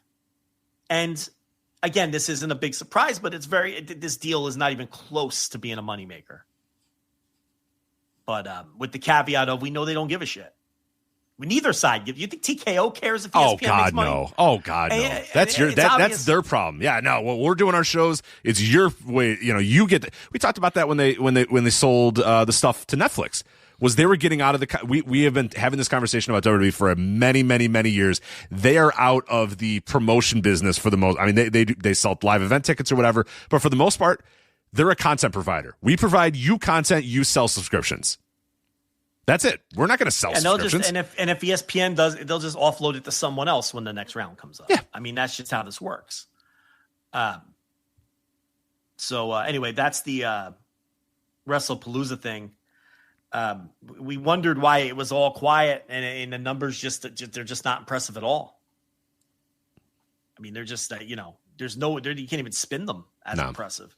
Unless you want to say, oh, look at the spike from week 3 to week 4 of our subs. But I mean, all right. I mean, but you didn't bring in listen, it just tells me the most interesting aspect of this to me, again, and these are my closing thoughts. If you want to move on after this, it's fine. Is that I think that the WWE viewership and the AEW viewership, and I was skeptical. I was as skeptical as anyone, but maybe Dave was right. Maybe they are closer than anybody thinks. Maybe we should start listening to this Dave Meltzer guy more. Yeah, he might know a thing or two. I mean, he might know a thing or two, despite all of the avalanche of propaganda that's constantly thrown against him, which I guess is the next thing we're going to talk about. That maybe this guy knows what the fuck he's talking about when it comes to this stuff. I would say my other thing that I would say is, if you're still one of those people that assumes that any of these streamers know what the fuck they're doing, they don't. They don't. They have no fucking idea what they're doing. This ESPN thing was rolled out horrible. It's been promoted horrible. It's barely promoted. You watch these games now and it's like, all of them are available in one place on the ESPN app or what, and you're like, what are you promoting? What do I get? Like, nobody, we were doing it like the day before WrestlePalooza. We had people on our Discord being like, all right, yeah, I get it. And we're like, no, you don't. No, you don't. You have ESPN Select. And they're like, what do you mean I have ESPN Select? Well, what do I get on this? Nobody knows anything. Nobody knows what the fuck they're getting. Nobody knows what, and these streamers are just, they're lost. Like, we just talked about that Paramount deal for UFC. What the fuck are you guys doing? What are you doing? You're not going to make a modicum of money back on that.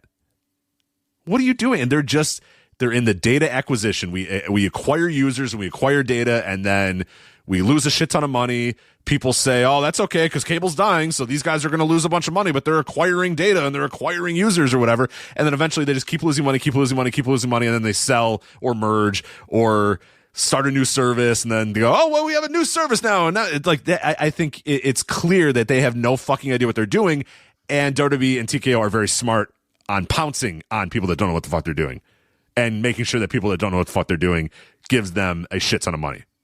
And it'll work again. It'll probably work again. This is not the last time either. After this ESPN thing, they'll go somewhere else and do something. Netflix is probably going to be in the bag anyway. They're not going to, maybe they opt out. I don't know. Maybe they stay in. Who knows? They'll sell to somebody else, though. Right. I mean, this was another quote from the Observer, from Dave, and this is from talking to people in the company. While nobody will speak up on it, there is the whispers of the lower advances, record low ratings, and the belief after all of the hype that WrestlePalooza was a failure for a first show on ESPN. Levesque at a production meeting did react to the negative reviews on that show, saying, quote, "We work them," meaning the fans. "They don't work us," end quote. It's all part of the show. So there's talk internally that WrestlePalooza didn't deliver for ESPN. So there's far more evidence here that these WrestlePalooza numbers are not good than them being good. But, there's just a lot of media consumers who are just, and look, they're WWE fans who are looking for morsels to latch onto. So right. They'll just latch onto the idea, oh, there was a spike. They're doing great. And not understanding that media entities never talk down their partnerships, especially this early in the game. It's very rare that you're going to get these frank quotes like we were getting out of Fox, which weren't even burials either. The Fox quotes were just, I guess, a little more shade than you would typically see. They were a little shade. They were a little shade. It was just, they were disappointed by the numbers. They didn't. They thought it was going to be more than it was, and they thought the advertising was going to be better than it was, and it wasn't. So I guess that brings us to our next Dave Meltzer centered story here, and this was the AR stuff. So last week, Dave had a paragraph in the Observer talking about WWE AI, and of course the aggregators, who the bane of my existence, the bane of your existence. WWE using AI, we should say. WWE AI is not a new television show. Developmental. Yeah. There's not another layer of WWE developmental. Do not get worried, Griffin. You don't have to watch it. No. WWE using ID. Yeah, he would. He would, but he doesn't have to. But the aggregators got a hold of this, totally misrepresented what Dave said. No. It turned in what? I know, it's shocking. Wait, hold on. Run that back. So Dave said something in the Observer. Yeah. And then a line or two of that got misconstrued by the aggregators and then caused days and days of discourse. Well, what happened was Dave Meltzer is reporting that WWE is writing their storylines using AI, which is not what he said. That's not at all what he said. In fact, I'm going to read you exactly what he said. Well, how could you even do that? How do you do that? See, there's this Wrestling Observer newsletter that gets published every week, and the words are right there. So for the benefit of our listeners who may not be subscribers. Now, who are you hat tipping this to? Who aggregated this and you're hat tipping? Well, this is not an aggregation, Rich. This is straight from the Wrestling Observer newsletter, from what Dave wrote himself is what I'm going to read you. I know, it's crazy, right? That's weird. It's crazy. Okay, so there's no hat tip to anybody. You're just reading it from the Observer. This is the words of the man himself. Interesting. Okay, interesting take, but go for it, yeah.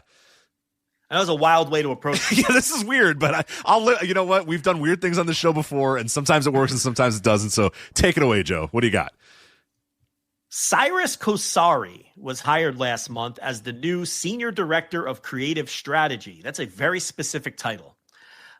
He had previously been a producer for BuzzFeed from 2016 to 2022 and for One, the MMA company, from 2022 until last month. He was introduced to the creative staff by Paul Levesque. In introducing him, Levesque said that Kosari would lead WWE's transition to AI-based storytelling and integrate AI into creative service like videos and graphics. He said that this shift is inevitable when it comes to creative and pro wrestling. Kosari said he would both manage AI storytelling and be a liaison to the White House as Levesque is taking on more duties in politics in some form. WWE has a contract with Writer AI. It's funny that line didn't get, not to interrupt you, but that very important line there that did not get a whole lot of buzz Levesque this week. is continuing to cozy up with the Trump administration. Yeah, that's weird. I didn't see a whole lot of aggregation about that line, but anyway, carry on. WWE has a contract with Writer AI, a platform which has already been fed WWE content. Thus far, the AI software has come up with what one person with knowledge of the situation called absurdly bad storylines. They pitched a storyline where Bob Lashley, who I guess AI thought was still with the company, could come back as a wrestler who was obsessed with Japanese culture and history. But the feeling is once bugs are worked out, that AI will begin to have major impact on storyline direction. We are aware that another promotion previously tested out AI for creative help and suggestions and found it couldn't understand pro wrestling and storylines, end quote. That is the one paragraph, or a Dave paragraph, story on the WWE AI. He noted that they hired Cyrus Kosari. He noted that Levesque, in the creative staff meeting, told everybody that, quote, it would lead WWE's transition to AI-based storytelling and integrate AI into creative services like videos and graphics. It says that Levesque said that the shift is inevitable when it comes to creative and pro wrestling, but then I read it to you. It goes on to, it doesn't say that they're using it now. Does any of that say that they're using it now? It does not. It leads the transition to, and that they fed it some stuff and it came out with some ridiculous stories and they went, haha, that's funny. Bobby Lashley doesn't even work here anymore. We got to work out some bugs with this thing. Now. Yeah, this sucks right now, but maybe if we keep feeding it, eventually it will. It's just going to keep doing. That's a great.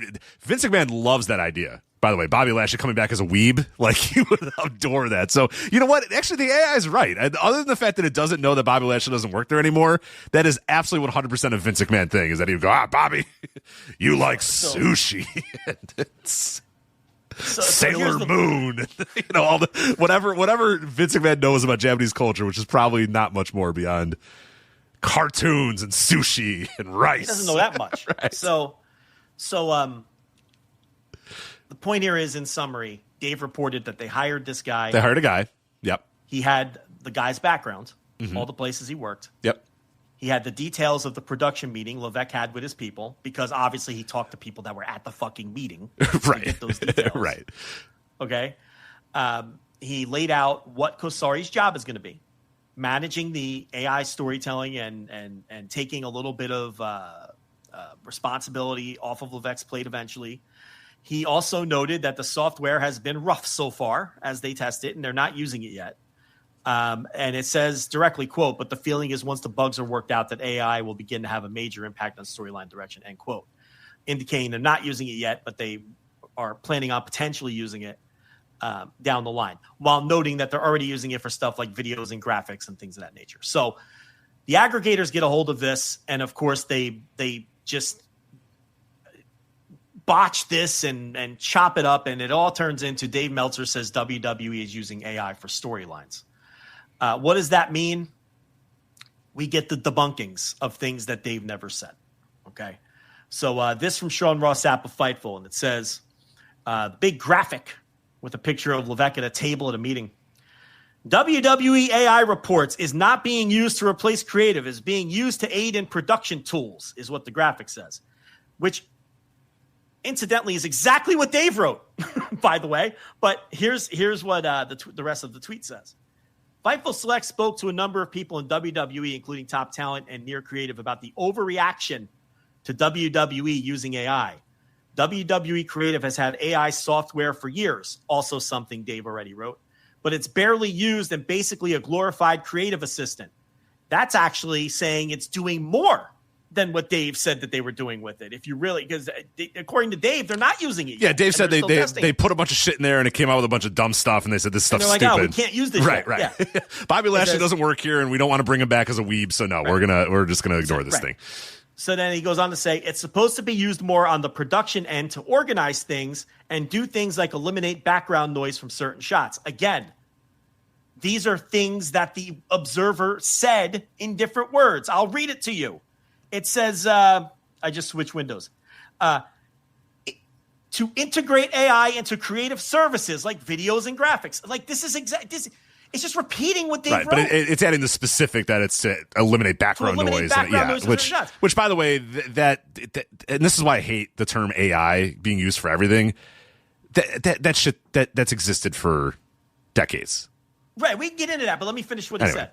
So it said, one top talent said, quote, Michael Hayes, Ed Koskey, and Paul Heyman are not AI, end quote, which is obviously the sizzle quote for the thing, and then it says full story on Fightful Select for subscribers. Then people took this as Sean debunking Dave Meltzer.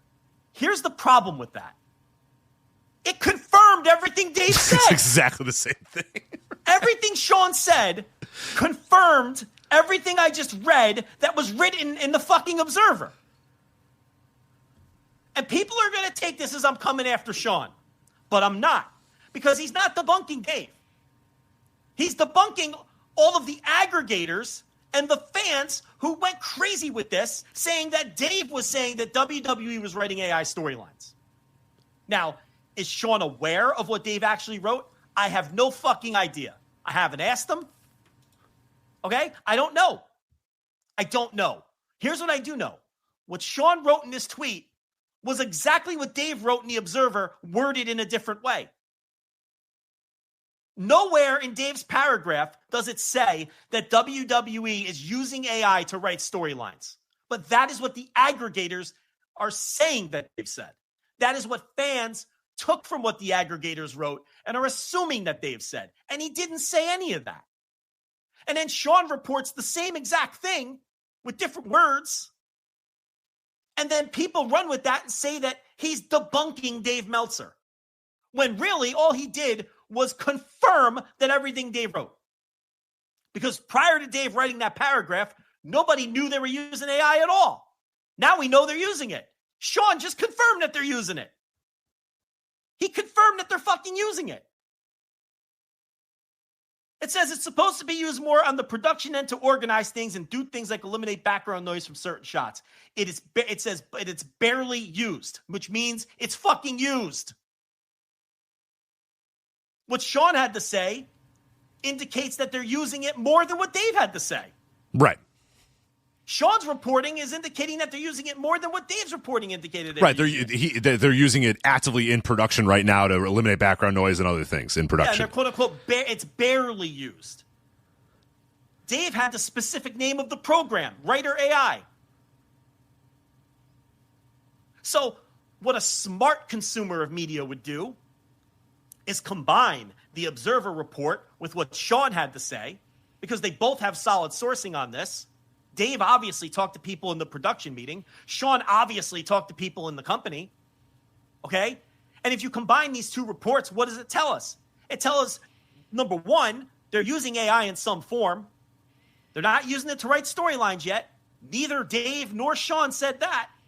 But Sean acknowledged that they're quote, barely using it and laid out what they're using it for. Number one, they're already using it. And number two, they wouldn't have hired this fucking guy if they weren't planning on using it. Why would they hire him? That's his job. They wouldn't hire it and then tell production people this guy's here because he's going to do AI shit, which is what they did. And that was not debunked. That wasn't debunked by Sean either, which you know, he didn't say, no, that's not true. This guy's not doing this. Like he didn't say anything about that. You know, he just went to the specifics of how AI is being used in the company. But he did. What the fuck? I will also say he did advertise it as being debunking.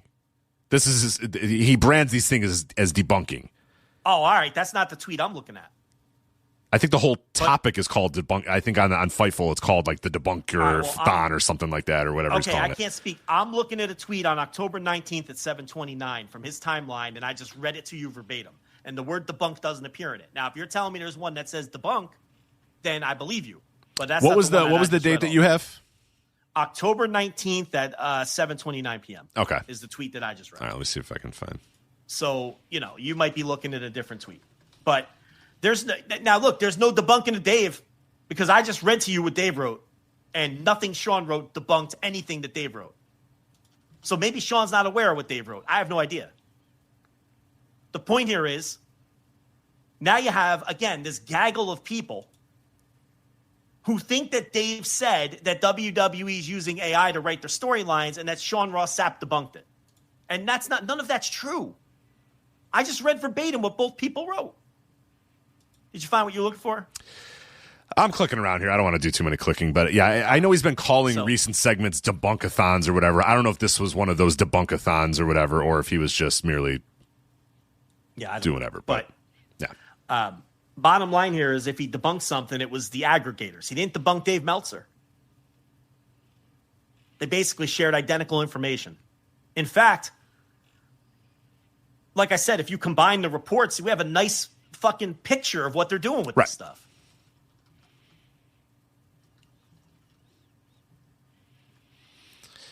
It's so frustrating. This is this is what it is now. So, it's just so frustrating. I don't know. I mean, just read what the fucking guy wrote. Why don't these aggregators screenshot from the Observer and just post that? Because they don't subscribe. Because they don't subscribe. And here's the thing. They want it to be as salacious as possible. That's the idea. Because Dave Meltzer being anti-WWE, Dave Meltzer being wrong is what gets the aggregators attention, views, whatever their Elon pennies they're collecting. So that's the game. To frame his words a certain way so that people will react to those words in a certain way. That's how it works. It's just very disheartening. So, again, it works to Dave's disadvantage that his shit is all behind a paywall. But at the end of the day, it wouldn't matter anyway, because even when Dave posts stuff on Twitter, even if they're just facts, people will argue with him. Like facts pulled from a source, like just a rating fact. And people will say he's lying and make it. It's a lost cause at this point. And it's disheartening. Because as I've talked about a million times, this targeted takedown over the last half decade, or decade really at this point, of Dave Meltzer is going to really hurt the history, the real documented history of pro wrestling. It's going to hurt people's trust in media, which is already in an all-time low. And I think that I will call for the rest of the responsible wrestling media to defend the guy a little more, because it's only going to hurt you in the end too. Because Dave won't be around forever. But there's going to be frothing at the mouth shithead wrestling fans who don't want to believe negative stories about whatever their favorite promotion is, and they're going to come for you next. You're going to be the liar who makes things up.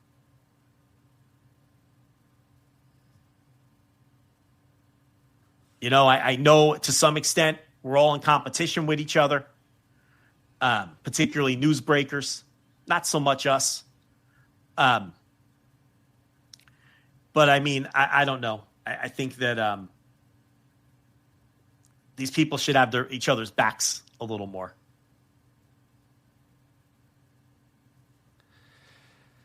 It's just, it gets disheartening and more and more. And it goes back to aggregation. We talk about it all the time. It's the worst possible medium. And people are, you said, why don't people screenshot the Observer? Because they're not reading the Observer. They're getting a hat tip from Wrestling News Co. or whatever and going from there. You know what I mean?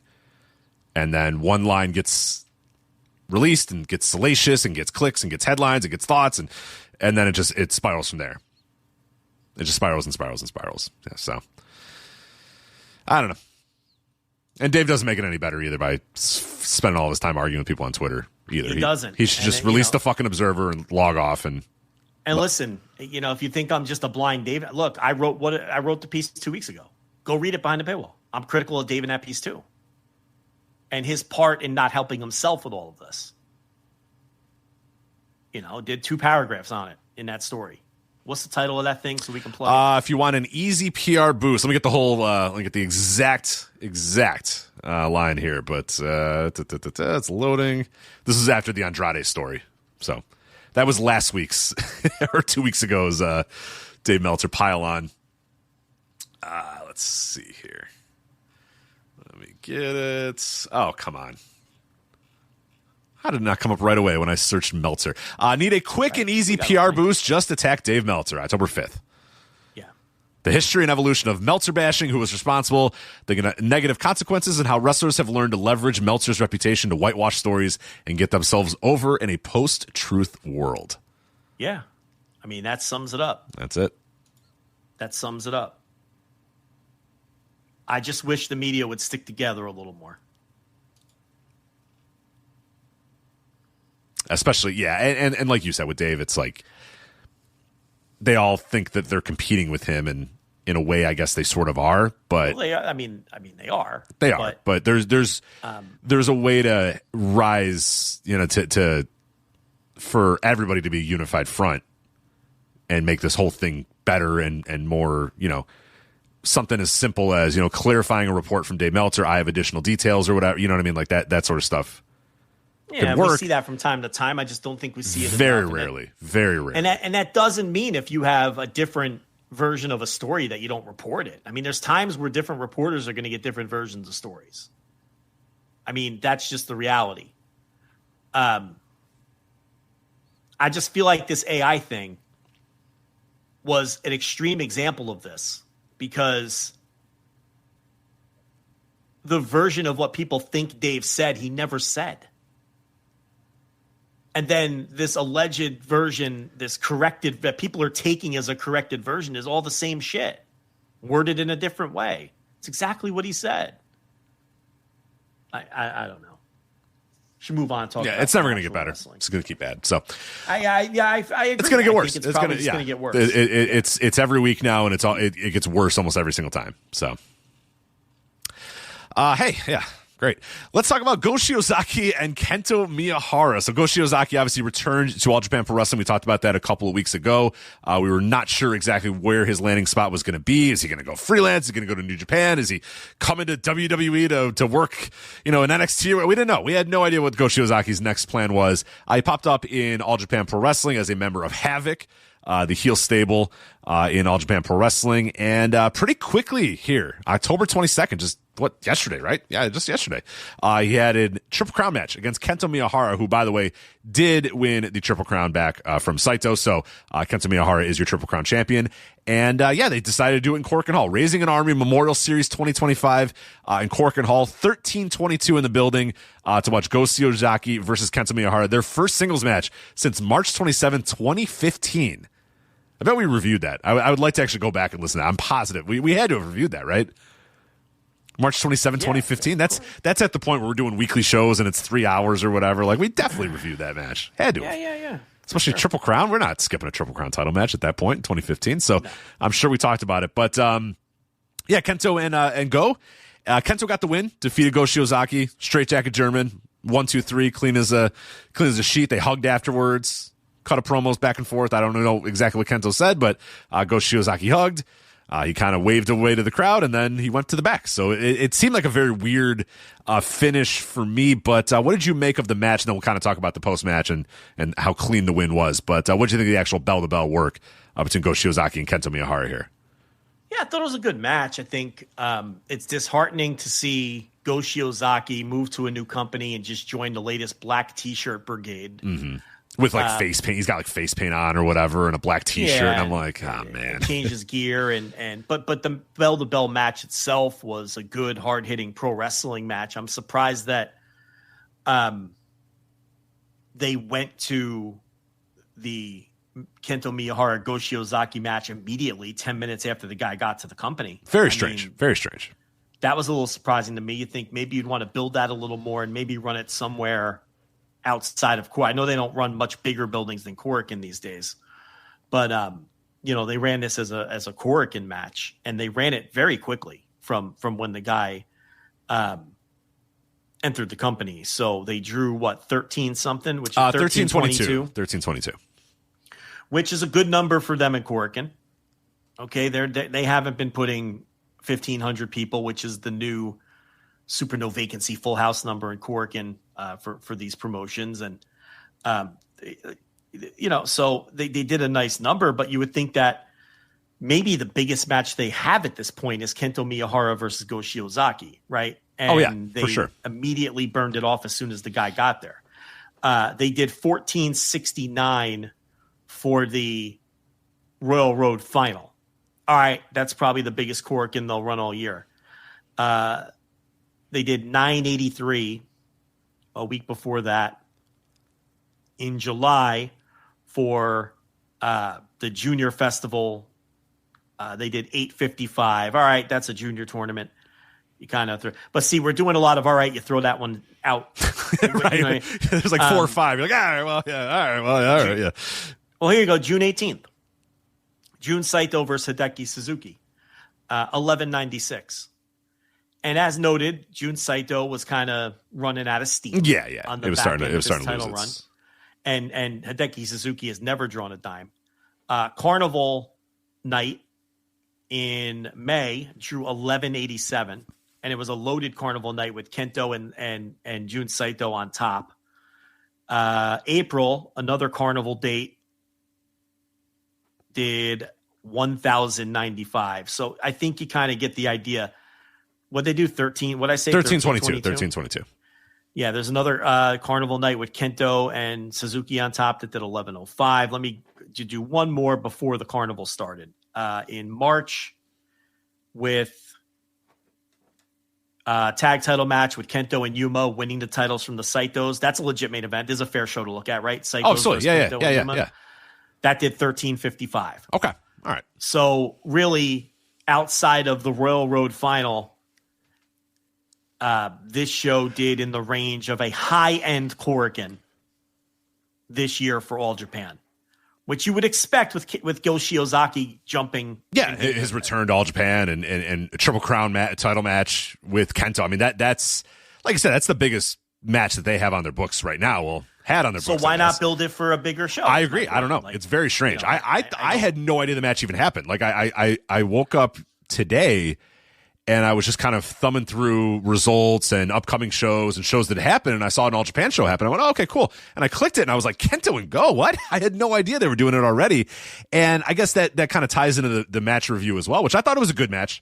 I thought it was really good. I enjoyed a lot of it. Go, obviously, with the chops, was just great to hear in Korakuen Hall and an All Japan ring again, just throwing those chops and going like crazy. I would say it lacked a little bit of like hatred. I thought there'd be a little bit more juice and a little bit more hatred to it, because these are guys that have been, for the large part, career rivals, really. I mean, dating back to their days in Noah. I mean, when Kento was coming up in Noah and Go was kind of the established guy there. You have, diamond ring matches between these guys. There's a lot there. If you dig into the history of the two, there's a ton of history between Kento Miyahara and Go Shiozaki. And I thought that they didn't really work on that too much at the beginning of the match. It was just kind of like a normal ass match. It was like Kento Miyahara's here, Go Shiozaki's back, and now let's have a match. And I was like, man, this is the first time you guys have wrestled in almost 10 years.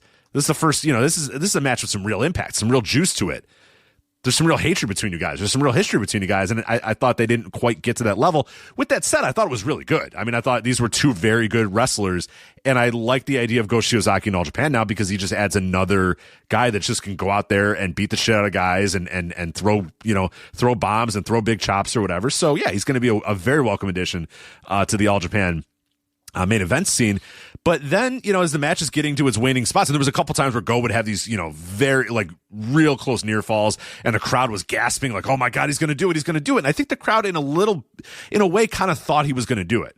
Like he would do a move and go for the pinfall, and the crowd would be like, oh, here it is, 1, 2, and then Kento would kick out, and the crowd went nuts, and they would go nuts with every single kick out. But I think they all kind of resigned themselves to the faith that, okay, Go Shiozaki just came back, he just joined the new heel stable, he's probably winning this match. Kento just won the title back, but that makes sense. He's going to be a transitional champion. It's going to go to Go Shiozaki, and we're going to build up to Kento getting that title back from Go at some point down the line at a bigger show or whatever.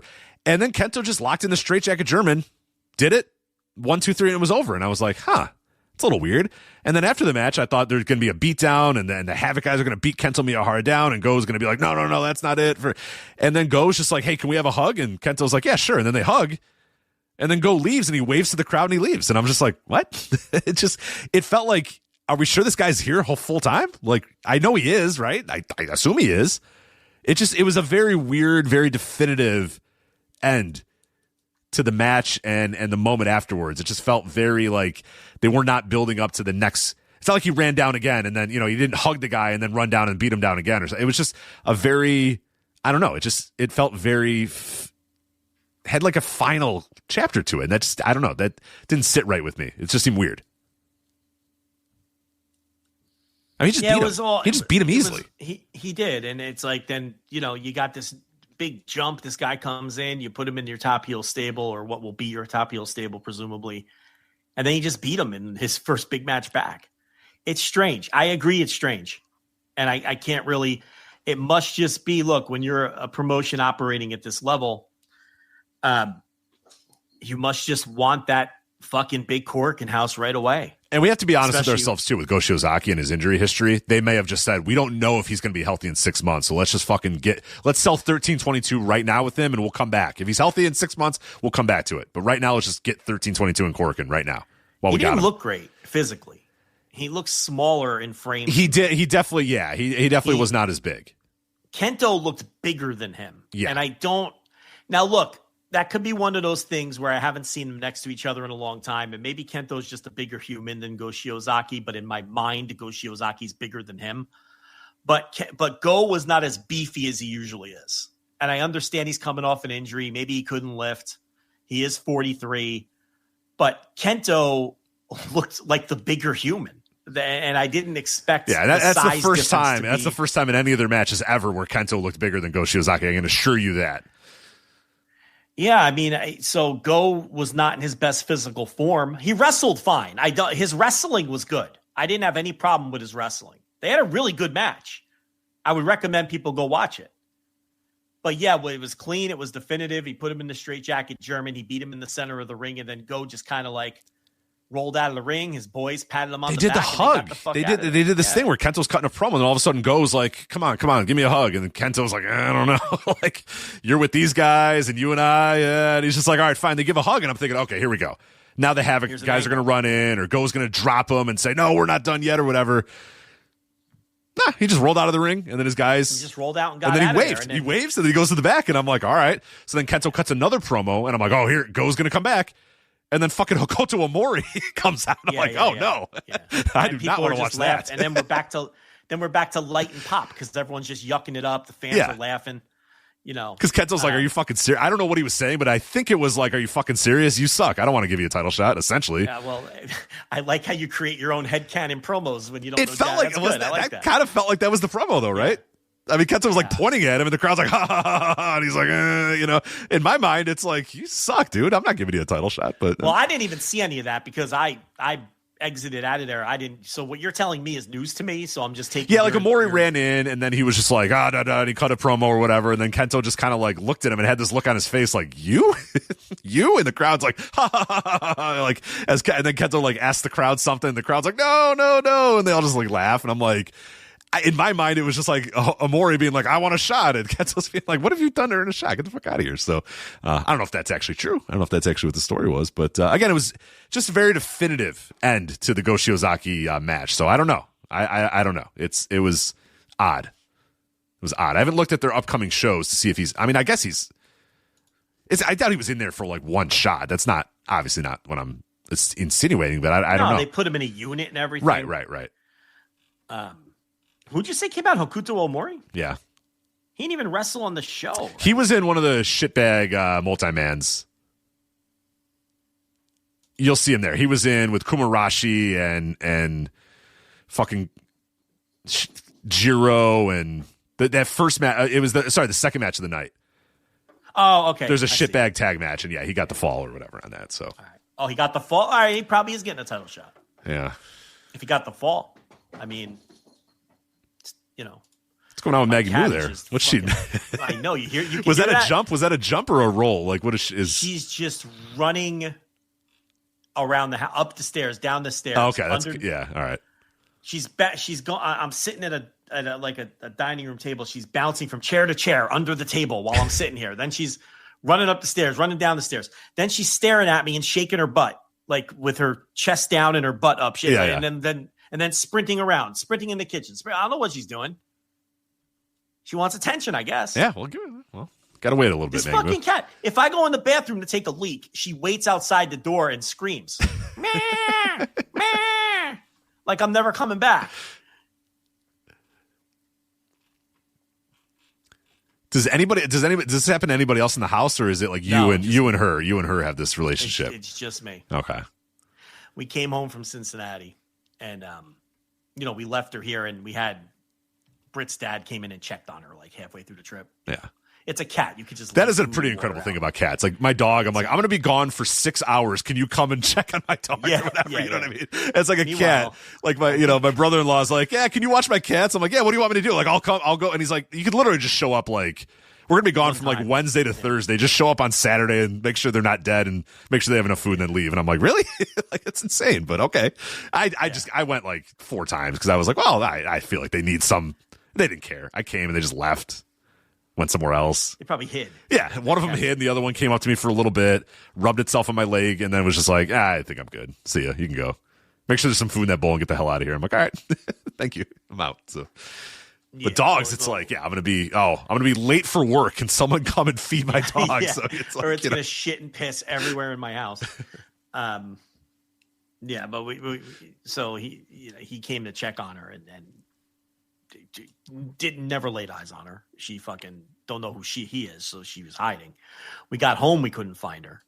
So we're like, oh, wait a minute. Did she fucking get out of the house? Or like, what the fuck happened? She knocked a potted plant over and broke like a fucking plant while we were gone. It's bugging out. So here she comes again. Yeah, I heard it, yeah.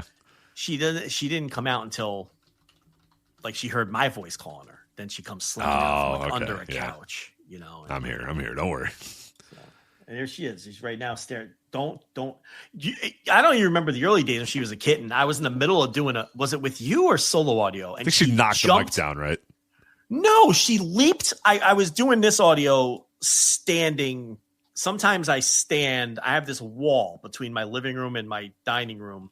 One of my dining rooms. I have this wall between. Big shot over here. Oh, okay. 2 dining rooms. Wow. Yeah, gated community. So anyway, I stand at this wall sometimes when I do the audio. If there's a game I'm really paying attention to, right? Like if it's a Reds game or something. So I'm doing audio standing at the wall. She climbs up on one of the dining room chairs, jumps on my back with her claws. And I'm like, ah! Like she's embedded into my back with her claws. She was a kitten at this time, and I think I left it in the audio for posterity. I think I left it in and explained to everybody what happened. So I'm like, get off her. What are you doing? I'm like struggling to get her off my back, but her claws are cat dug scratch into the fever shirt. there. I hope you got tested there, man. So yeah, like she's stuck to me because her claws are in the shirt and they're in my back. I got little bloody holes in my fucking back. I had to throw the shirt out because the shirt has all these little red specks from the blood from the open wounds that she busted open with her claws. Yeah, now she's staring at me again from the fucking kitchen. She's just staring. This cat. I don't know what her fucking problem is. I'm going to send you a picture of what she's doing. Yeah, I can't understand cats. I've never been a cat guy, so I can't get in the mindset of a cat. She wants attention. What it is she's looking for attention. Yeah. It's I haven't paid enough attention to her in the last couple hours, I guess. So she's fucking bugging So it's time. out. Yeah. And she's right. And look what we're talking about right now. We're talking about her. You're taking a picture of her. You're looking at her. All right. I sent that picture to the wrong person. So this is why you send me a picture of your cat. So that's good. Good thing it wasn't like a dick pic I was sending to my wife in the middle of the day. All right. Yeah, look at that. This is what she's doing. All right, let's see. Look at the eyes. Oh, yeah, I don't like that. What is that? I don't know. Why? You're in trouble there. Look at those ears. Just perking up. She's at full attention. Full attention. Yeah, you're fucked, dude. I don't know what's going on. She's at full attention. Yeah. I just figure cats are always trying to plot your death. And I don't know. Yeah, you're fucked. Yeah, that's not good. Yeah, look at her. The intensity. Eye contact. Just straight eye contact. From 20 yards away. Just it's staring so hard at me. Hair standing up on her back. Maggie, come here. Psst, psst. She's the only cat in the world that doesn't respond to the psst, psst, psst. Nah, doesn't care. She doesn't care. How does that not work? That's the universal cat call. Yeah. You know, the psst, psst, psst. Nah, she's got her own. She don't give a fuck. Wow. She has never responded to that. All right, enough about this dopey cat. Is that it with All Japan? We done with the All Japan? I think so. Yeah, I didn't get a chance to watch the entire show. I watched the All Asia tag match. It was Musashi and Yoshioka defeating Aoyagi and Rising Hayato, Atsuki Aoyagi and Rising Hayato to retain the titles. It was good, but nothing you have to go out of your way to watch. And then I saw a little bit of the opener and not or the little bit of the multi-man tag and a little of the opener. So not enough to give you a whole review, but it doesn't look like a very fully loaded All Japan show. Paul Wedding says the title match is already booked. I believe he's referring to the Omori Kento Miyahara match. So you had a good read on it. Yeah, but Kento seems like he's taking this fella lightly. Well, we're back to light and pop. Yeah, we're doing light and pop. Yeah, light and pop. Yeah. Light and pop. Yeah. All right. I did watch a little bit of the New Japan Super Junior Tag League as well. Kicked off this morning, actually. Korakuen Hall, 1,056 in the building for the opener of the Super Junior Tag League. If you want a comparison there, Korakuen Hall, the Go Shiozaki, Kento Miyahara, 1322 here, the Super Junior Tag League. Listen, 1322 is a solid number for All Japan. I just went through every house they've had this year since March. You know, it's a solid number. So yeah, and that's another good comparison point. New Japan kicked off a tournament tour and did 300 less. Yeah. Nothing worth watching though. Really? I'd skip it all, to be honest. Okay. You don't have to tell me twice. Yeah. Nah, nothing worth watching. The main event was the Ichiban Sweet Boys. Oh God. For fuck's sake. Versus El Desperado and this Kukai guy. Ichiban Sweet Boys get the win. That was fine. Master Wato and Yo defeated the Skateboard Bros of Dragon Daya and Ryusuke Taguchi. The Skateboard Bros. Yeah. Well, it's better than the Ichiban Sweet Boys. So you would declare that the Ichiban Sweet Boys is worse than Skateboard Bros? Oh, yeah. Okay. All right. Just want to get that down there for posterity purposes. Kushida and Yuki Yoshioka defeated Tiger Mask and Yamato. This is actually kind of good because Tiger Mask got no fucking time for this light and pop bullshit. He's just, and these guys worked their asses off. Yamato worked his ass off. Kushida was trying pretty hard too because he was in there with guys, he usually doesn't wrestle like Yamato. It was kind of fun to watch Yamato and Kushida, tear it up. Yuki Yoshioka was pretty boring as he always is, so I didn't have any huge thoughts about him. But this is a fun match just because it was felt a little different. But again, nothing I can really recommend. And then Gato and Hiromu against Clark Connors and Daiki and the guy And it was a bunch of like, oh, weird, we're teaming with people we're not supposed to normally team with, and we're against people that we're in the same unit as. That's kind of weird, right? And it was just one of those matches. So Gato and Hiromu won, and stupid. Get into it. All Japan, New Japan Pro Wrestling. Bullet Club War Dogs. Gato? Yeah. Hold on. Gato's team won? Yeah. Well, I guess there was a young lion on the other side. Hiromu pinned the guy. Oh, got it. Okay. Hiromu pinned the guy. Who I think I like the guy a lot. Now, unfortunately, he works for this company, so I can't be that much into him, but good prick face, good body. I like what we're doing with the guy, but of course, he'll just, I don't know, he's fucking around with these guys in this unaffiliated Bullet Club War Dogs combination thing. It's stupid. So Robbie X and Taiji Ishimori, representing the Bullet Club War Dogs, defeated the House of Torture of Dick Togo and Yoshinobu Kanemaru. I do not have to tell you how that went. And then House of Torture, Dookie and Sho defeated Jacob Austin Young and Templario. I will say Templario came out. A lot of fans in this crowd with Templario masks and like Templario like posters and rags. They were in Templario. But fortunately, he was undone by the duo of Dookie and Sho. So, yeah. Well, you haven't sold me on going back to watch this. Do not watch this. I watched, so you don't have to. So there's a lot of lousy teams in that tournament. Now, remember, they canceled at least one team because Ninja Mac was originally going to be on that tour, and they canceled him about a month ago, and he went public with that. And from what I understand, they've canceled some Gaijin teams for the World Tag League as well. So those are cutbacks.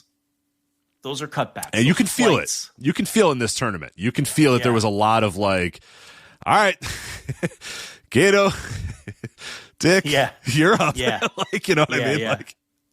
Like I'm starting to wonder if this whole Bullet Club War Dogs unaffiliated thing was just to smash teams together for the Super Junior tournament. Yeah, and for World Tag League. Yeah, for that matter. And then eventually after that, they're gonna break up and go their separate ways again. But they needed something in the meantime to kind of get these guys into teams that worked with, because you need a job guy versus you know what I mean. Like every team has to have a job guy and a star. You have to have a pin post and right. So I do kind of wonder a little bit. Right. I mean, that it's not impossible. And then at the end of these tours, you could have them just split up again. Yeah. Get in a big brawl, and now they're not affiliated. Right. Right. I hadn't thought of that, but it's a good thought. Yeah. As I was watching the show, I was like, because you could see, particularly the Gato and Hiromu. You're not going to watch it, and please don't watch it. Gato and Hiromu and Clark Connors and Daikin the guy. It's like the whole thing is like, oh, it's so weird that we're together, but they're not actually acting together. To me, it's like, you know, and a commentary, they're like, what was David Finlay thinking by bringing these two units together? And it's like, I'm watching, I'm like, they just needed teams. They just needed to figure out how to get teams together for these two fucking tournaments after they cancel all their Gaijins and told them don't come on the tour, and just smash these two units together for 2 months. And then they're going to break up, and they'll probably have, you know, a bunch of matches at Wrestle Kingdom that are going to be War Dogs, or they'll have a big War Dogs versus fucking unaffiliated match on Wrestle Kingdom just to fill that card out. I don't know. Seems, well, listen, lackluster. If you're, I gotta say, how'd Kuukai or whatever, how'd he look in the fine. Okay. Yeah. I gotta say, if you're Jacob Austin Young, if you're Robbie X, okay, you're on this tour because you're part of you're part of these units, right? But you're next if they cut back further. You know what I mean? You better work hard, because that's if they decide to cut back further, that's the next level of guy that's going to go. You know, cutting Ninja Mac and whoever else they were going to import for this thing originally, when they're non-regulars, those are going to be the first guys to go, right? But that's the next level of guy to go. So I would have my working shoes on in all of these matches with the current state that they're in. You know, they're going to do well for Wrestle Kingdom, and they're going to probably do well for Dash, New Year Dash. And it's after that where the big questions begin for New Japan. Right. Once Tanahashi goes away and we see whether Aaron Wolf takes or not. I do notice on this show that they had a heavyweight tag with Shingo and Yota Tsuji over Hiroshi Tanahashi and Katsuya Morishima. And to still only do 10:56, I mean, it just goes to show, like, nobody gives a fuck about Tanahashi until the Dome. It's been that way all year. Like, his retirement tour hasn't mattered at all. It really hasn't. No. People aren't feeling an urgency to say, I got to see this guy one more time. Now, it's working for the Dome, but it didn't work for the G1, and it didn't work in a situation like this where you figure, all right, it's the Junior Tag League. We're not going to sell out Corkin, but maybe if we put Tanahashi in there, we can sell a couple hundred extra tickets. I'm sure hoping they didn't. Because what would this show have done with that? If he did, what was this show going to do without him? 700? Right. With so the Ichiban Sweet Boys and Despy in your main event, yeah. So I wonder what's going on. It's not like Tanahashi's not viewed as a massive star. He is. The Dome tickets are selling, but man, even some of them G1 nights where it was like, hey, this is his final G1 match in this city. We kind of figured a lot of those, like the final time in this town or whatever, doing the final thing in this town would matter more, and it really hasn't. And my God, he couldn't be working harder. Like he's like as the commentary notes. I don't know if it's Charlton or Walker. One of them noted this, that he's worked more singles matches this year than he has at like any other pointer in amount of years. I'm surprised he's still healthy, to be honest, at this point. I don't know if that was a SAMHSA fed stat. If he's in the chat, he can Chris is in the chat, so maybe he can let us know if he has that number. But but the point is he's working. Feel it. I can feel it. Like he's always on these shows, and he's always in like a big match, and he's always in and he's very often in a singles match, and I'm like, man, this guy is working his ass off this entire last year. Yeah. It just hasn't worked on the rank and file show. Weird. It's weird. Because I would have never predicted that. Real quickly here, there's a AAA show happening this weekend. It's a bit kind of major-ish show, which is weird. As far as I know, nobody seems to know or care about it whatsoever. It won't be on YouTube as far as I know. WWE has not promoted this whatsoever, but Dominic Mysterio is in the main event defending the AAA mega title against Dragon Lee. You would think that would be promoted or talked about. It would be somewhere. Now, they have what Rob Viper calls the quote non-canon AAA shows that aren't like. But this is weird. It's like an in-between one because it has the WWE talent, but yet WWE isn't acknowledging that it's happening, which is strange, right? Mm-hmm. Yeah, because Natalia's in there doing the classic. They only have like 3 women, so it's always Flammer, Natalia, and Fabi Apache, and some combination of those 3. This time it's all 3 of them. It's just like, all right, get out there. That was a Chris SAMHSA stat, by the way. Okay. He chimed in. More singles matches by the end of the year than he's had any year since he was a young lion. Oh, wow. So that's incredible. He's working hard. He's out there trying to sell tickets. Anyway, this AAA show, like, people might not be aware. They're still having, like, house shows and TV tapings and shit that are, like, without the WWE talent, just the core AAA part of the roster. And then every couple months we get a Worlds Collide with the WWE wrestlers. But yeah, this is like a show where, Dom is the champ and he's working in Dragon Lee, obviously. And this feels like the kind of show that WWE would promote, but they're not. So we don't think we're ever going to see this, right? It looks like the first hour and 15 will be taped for TV. And the rest is going to be on their Space or Max or whatever. So if you really want to see it, you can see it. But yeah, I just find it surprising that given all the hype around this relationship and the fact that Dominic Mysterio's got the mega title now, this seems like the type of show that you'd say, hey, streaming this weekend on YouTube or whatever. But they're not. There's nothing going on this weekend either. Right. So you would think that it'd be a good time for WWE. Now they do have an NXT show this weekend. They do, but. When have they been shy about having 2, 3, 4, 5 shows in a weekend? So it's like they don't have nothing main roster. I guess if there was an AEW show this weekend, then both these things would be on YouTube. Yeah, you're right. You're absolutely right. That's a good point. So Dom versus Dragon Lee on top. Yeah, Pagano and Psycho Clown defending their tag titles against the Always Dangerous to be announced. We'll see what happens there. I talked about the women's match there. 4-way for the AAA World Cruiserweight title. Laredo Kid defending the title against Lindsay Dorado, Aerostar, and Jack Cartwheel. And then just a random ass intergender WWE ID talent and someone who is not unfamiliar with working AAA. Right. So, yeah. And then just kind of thrown together multi-person. Everybody else that's left in the back. Hey, did you see Scott Reed is working a WWE ID? Yeah, well, show? his promotion or training school is involved in ID. I see. Yeah, whatever. Has he been working? I thought he was just. Yeah, I think I looked when they announced the ID stuff, and he works his school's shows or whatever. Okay. So he goes in there with the trainees, it looks like, and works them. So okay, that clarifies it, because I thought he dusted the old boots off. He's like, let's WWE go. Eyes Let's on him, fucking go. Oh, you thought Scott Reed's like, New York's calling. I got to get ready. Yeah. The calls finally come. Yeah. No, I think he's been working pretty regularly. Yeah. So he's back, and now Caleb Conley's gone. It's like they take turns disappearing and coming back. Okay, so he's not worked as much as I thought. He worked a couple times in 2023, a couple times in 2024, and a couple times so far in 2025. So, he's on that. There's like maybe 5 people who are going to understand this. He's on that Gino Caruso schedule. He would be the ECWA trainer in Lake Hiawatha, New Jersey.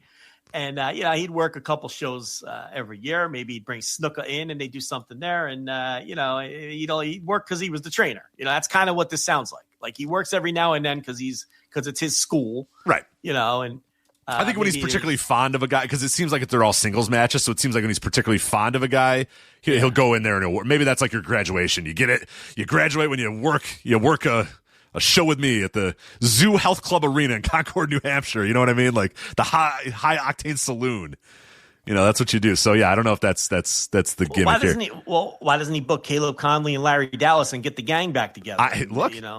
I'd be all about a reunion. It sounds great. We're all asking for the scene to come back for sure. How old do you think Scott Reed is right now? How old, if you had to guess, how old do you think Scott Reed is? Oh, Scotto Reedo? 30. 30? Yeah. He's 39. 30. 39. I think he was 12 when he was wrestling at DGUSA? He was 20. I figured he was 20. I don't know. How long ago do you think DGUSA was? No. 2014. No, right? he was like 2012, DGUSA. Oh, he was like 20. All right, a little earlier. Yeah, dude, it was gone I think by 2014, we're already in Evolve. All Evolve? It's all yeah, Evolve I think we're all Evolved by that point, yeah. I did a bad job. with that. That was a horrible estimation of age. That was terrible. What is Caleb Conley up to these days? Don't know. Yeah. Probably portraying suicide somewhere. I don't know. I don't think so. I don't know. I haven't heard his name in a long shoot trash. Looks like he's working. Oh, hold on. Did he get speaking doubt or something? No. I don't know. I'm not sure. He seems to be working a lot at JCW, but not that JCW. Oh no, it is that JCW. It is Juggalo. No, Juggalo Championship Wrestling. Juggalo. Yeah. I was gonna say Brett won't even book him in Game Changer proper. He's doing the Game Changer developmental territory. Yeah, no, it looks like he's doing a lot of. He does do a little Jersey All Pro or Jersey Championship Wrestling. Does. So he does both JCWs. He does both JCWs. Yeah, both JCWs. Yeah. Okay. That's about it. Yeah, he's working every weekend. He's working a lot. Well, good for him. My God, why does Juggalo Championship Wrestling run so often? What are they doing? Who watches these shows? What else are they doing? Are they pumping out? Fuck? Are they pumping out EPs? I mean, what else would they be doing? Yes. The fucking insane. Oh my God, they run so much. Well, they haven't had a top 40 hit in a long time, Rich. They have these shows called Lunacy, which is every weekend. They are the Colega Pro Wrestling of the United States. What the fuck? Who are going to any of these? I don't know. There was one in my neck of the woods. I should have went. I didn't know. Well, yeah. I'll go next time. Next time they're in my neck of the woods, I'll go. Juggalo Championship Wrestling? No, probably not. Is it still Championship Wrestling? No, I always say that and you always correct me. And you go, Trish, it's not. It's Championship. And I go, Championship now? Yeah. They've legitimized. Is Corporal Robinson still a regular with Juggalo Championship Wrestling? I think on the card I just looked at, I think he was. Let me double check. I'm sure he was. Let me see if I can find that exact card I was just looking at. What card was I looking at? I swear to God he was on there. I bet you. How about Mickey Knuckles? Mickey Knuckles absolutely 100% was on the card I just looked at. Okay. Let me see if I can find it. Here it is. All right. Lunacy number 33. The main event was Officer Colt Cabana versus Mickey Knuckles. There you go. Who was the guy you were talking about? Corporal Robinson. The Backseat Boys are still getting bookings. That's pretty cool. Corporal Robinson. Let me see about him. He's not on this show. But let me see if he's still. It's been a while now. 2021 was Corporal Robinson's last. Okay. All right. Last appearance in the wrestling ring. It's been a while he was on Bloody Mania 14 in 2021. That was his final. Yeah. Who is going to these shows? 2014 or Bloody Mania 14. Bloody Mania 14 in 2021. Yeah. Okay. That was the end of Corporal Robinson. But yeah, they run these shows constantly.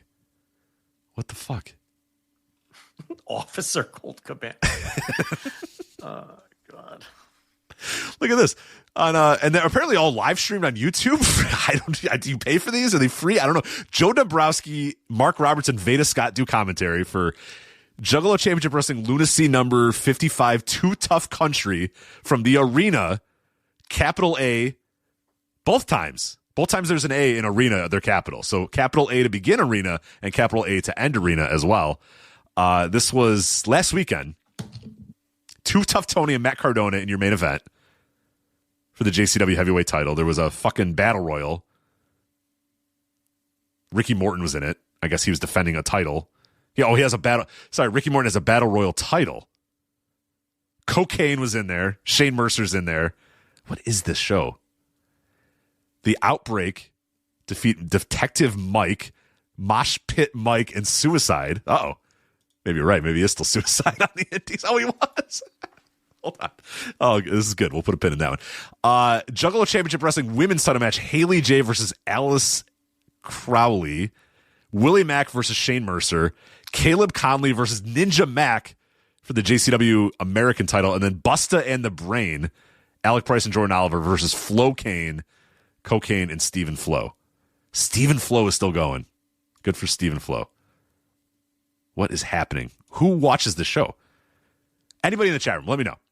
Do any of you watch these Juggalo Championship Wrestling shows? Like let me see if these are even available on YouTube.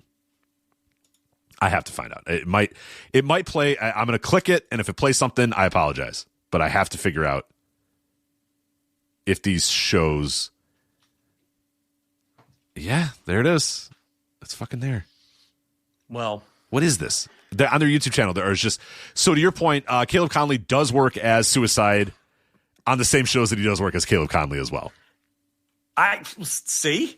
So on this show, he got double dipped. There was actually a lot of double dippers. Everybody that was on the show, good booking by these guys. Everybody that was on the show was thrown back into a battle royal later in the night too. Mm-hmm. And Flo Kane, I got a Cocaine and Stephen Flo. Can you believe that Stephen Flo thing is still happening? Stephen Flo. Do you remember that gimmick? And they tried so hard to make it a thing. They did. It was the one time I had hope for the wrestling business because it's like a year or two ago that they're like, this new wrestler's sweeping the nation. He loves, it's like he's a grunge rocker, and they tried to retcon and they tried to make this a thing. You know what I mean? They try to amplify it, and I saw these fucking videos, and I had friends sending me videos, and I'm like, no, my God, we're not going to do another Irony Wrestler, and it went away in like record time. Stephen Flo missed the boat by like 5 years. Yeah, he really did. And it was so nice to see that despite all the astroturfing, that thing was gone and nobody cared about it within 2 weeks again. And I was like, thank God. Could you picture a Stephen Flo versus Dan the Dad feud where or what about Stephen Flo versus Warhorse, for God's sakes?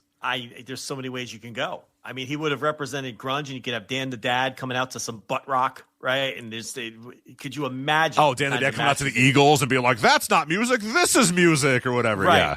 Hit them, and then it plays, and then and they just go back and forth. I mean, could you? I mean, we could book it ourselves. It would have been on every BLP show in 2020. Stephen Flo versus Dan the Dad, butt rock versus grunge. Yeah, and you're right, Warhorse. You know, he'd come out to Iron Maiden, and they would do the same gimmick the following month with Stephen Flo. 5 years too late for that guy. It's what are these shows? There's like a lot of names on this show. There's a lot of people that are on this show. They'd introduce a tag team partner named Jeremy. There'd be a whole stable of Pearl Jam gimmicks if this were 2020. I do also appreciate that the cocaine thing, that didn't last very long either. Like the gimmick cane things, like they really tried with those, like the blue cane and that it was all that shit. Yeah, cocaine is they tried so hard with that too, and everybody, again, I'm very happy, was just like, nah, we're good. That gives me a little bit of hope.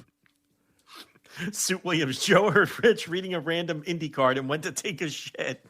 He's not wrong. I did go to take a shit. He's 100% right. How'd he know? What happened? Did you rat me out for muting the mic? No. You just went, know that? You went very silent, and I just kept listing names, and I realized you weren't there, and I was like, I'm just going to keep bantering about this random card. I absolutely went and took a fast shit. He's right. You nailed it. I was like, I can't hold this shit. I've been prairie dogging. I've been standing up, clenching my cheeks together like two rocks, fucking holding it, and I had to go. You know we're light on topics. When I'm reading Juggalo Championship today. Wrestling. Yeah, okay. Wait till you hear what this lady told me today when I got the haircut. So I went to get a haircut with the boy. And I'm getting my haircut, and it's going great because she's not attempting any small talk. I can't stand the haircut small talk. Just cut the hair. Just cut the hair. I go to this Italian guy now, and he just will not. He's like talking to you. He just won't shut the fuck up. And he talks about everything. We talk about lawnmowers. Talking to me? Throwing. You'd love this guy. I don't know if you'd love to get your haircut by him, because it's nonstop banter the whole time. Nonstop. From the moment you walk in, just nonstop banter the whole time. So it's going great. And then out of the blue, she's like, is that your boy? And I'm like, yeah, that's my boy. And she's like, do you guys celebrate Halloween? And I'm like, yeah, what do you mean? What a weird question. A weird question, right? I bet, what am I, a Jehovah's Witness maybe? Like, what are the odds I'm going to be a Jehovah's Witness? Like, what are the odds on that? So anyway, I'm like, yeah. She's like, what are you going to be? And I stopped, and I'm like, what? I'm like, no, absolutely not. She asked the wrong person, yeah. She thought you'd be cute, and you're going to wear, put on dog ears and walk him down the block or whatever, and it's like, nah, that's not happening. I'm like, lady, I'm pushing 50. I'm not being anything. I'm going to stay home and answer the door is what I'm going to be doing. They're going to, the wife's taking him out. So she's like, oh, well, I think you'd make a great vampire. What? Oh, that's a weird, yeah. I was like, what? I was like, oh, thanks. I was like, what do you mean? Does she think you're pale? Are you like, is the skin not looking good, or what's going on? I don't know where she was going with that, but it was a weird thing to say. And then I got real awkward because I wasn't sure if I was supposed to be insulted or not. I'm not the type to get insulted. I was like, what does she mean by that? I'm like rubbing my chin like Drewski. I'm like, what do you mean by that? You'd make a good vampire. Why? Make a good vampire. Yeah, you didn't follow up with the why. You're not a good journalist. A good journalist would say why. No, I said thanks. I didn't know what to say. Thanks. I choked. I was like, thanks. And then the boy replaced me in the chair, and he's getting his hair cut. And I was like, boy, what do you think? You think I'd make a good vampire? And then they looked at each other and just nodded and laughed like, yeah, you'd make a great vampire. I'm like, what is happening here? I'm getting teamed up on by the boy and the hairstylist as they're telling me I'd make a good vampire. And he'd love your guy because he chats up all these. Oh, he'd love this guy then, yeah. And then he tells me in the car, so we're in the car, and he's like, yeah, I rizzed her up. Oh, and boy. I was like, yeah, you kind of did. I'm like, I got to be honest. He goes, this is how you got to rizz him up. And I'm like, oh, wow, this is going to be great. I'm like, all right. Getting banter advice. Talking to women advice from your child. Yeah, this is good. Yeah. He's like, tell me, boy, how do I rizz him up? He's like, you got to not try. I was like, what do you mean by that? And he's like, you just have to not put in any effort. You have to not try. You can't think about it because then you might stutter and the joke you tell, you might mess it up. So you just have to not try and not care. Hey, sage advice.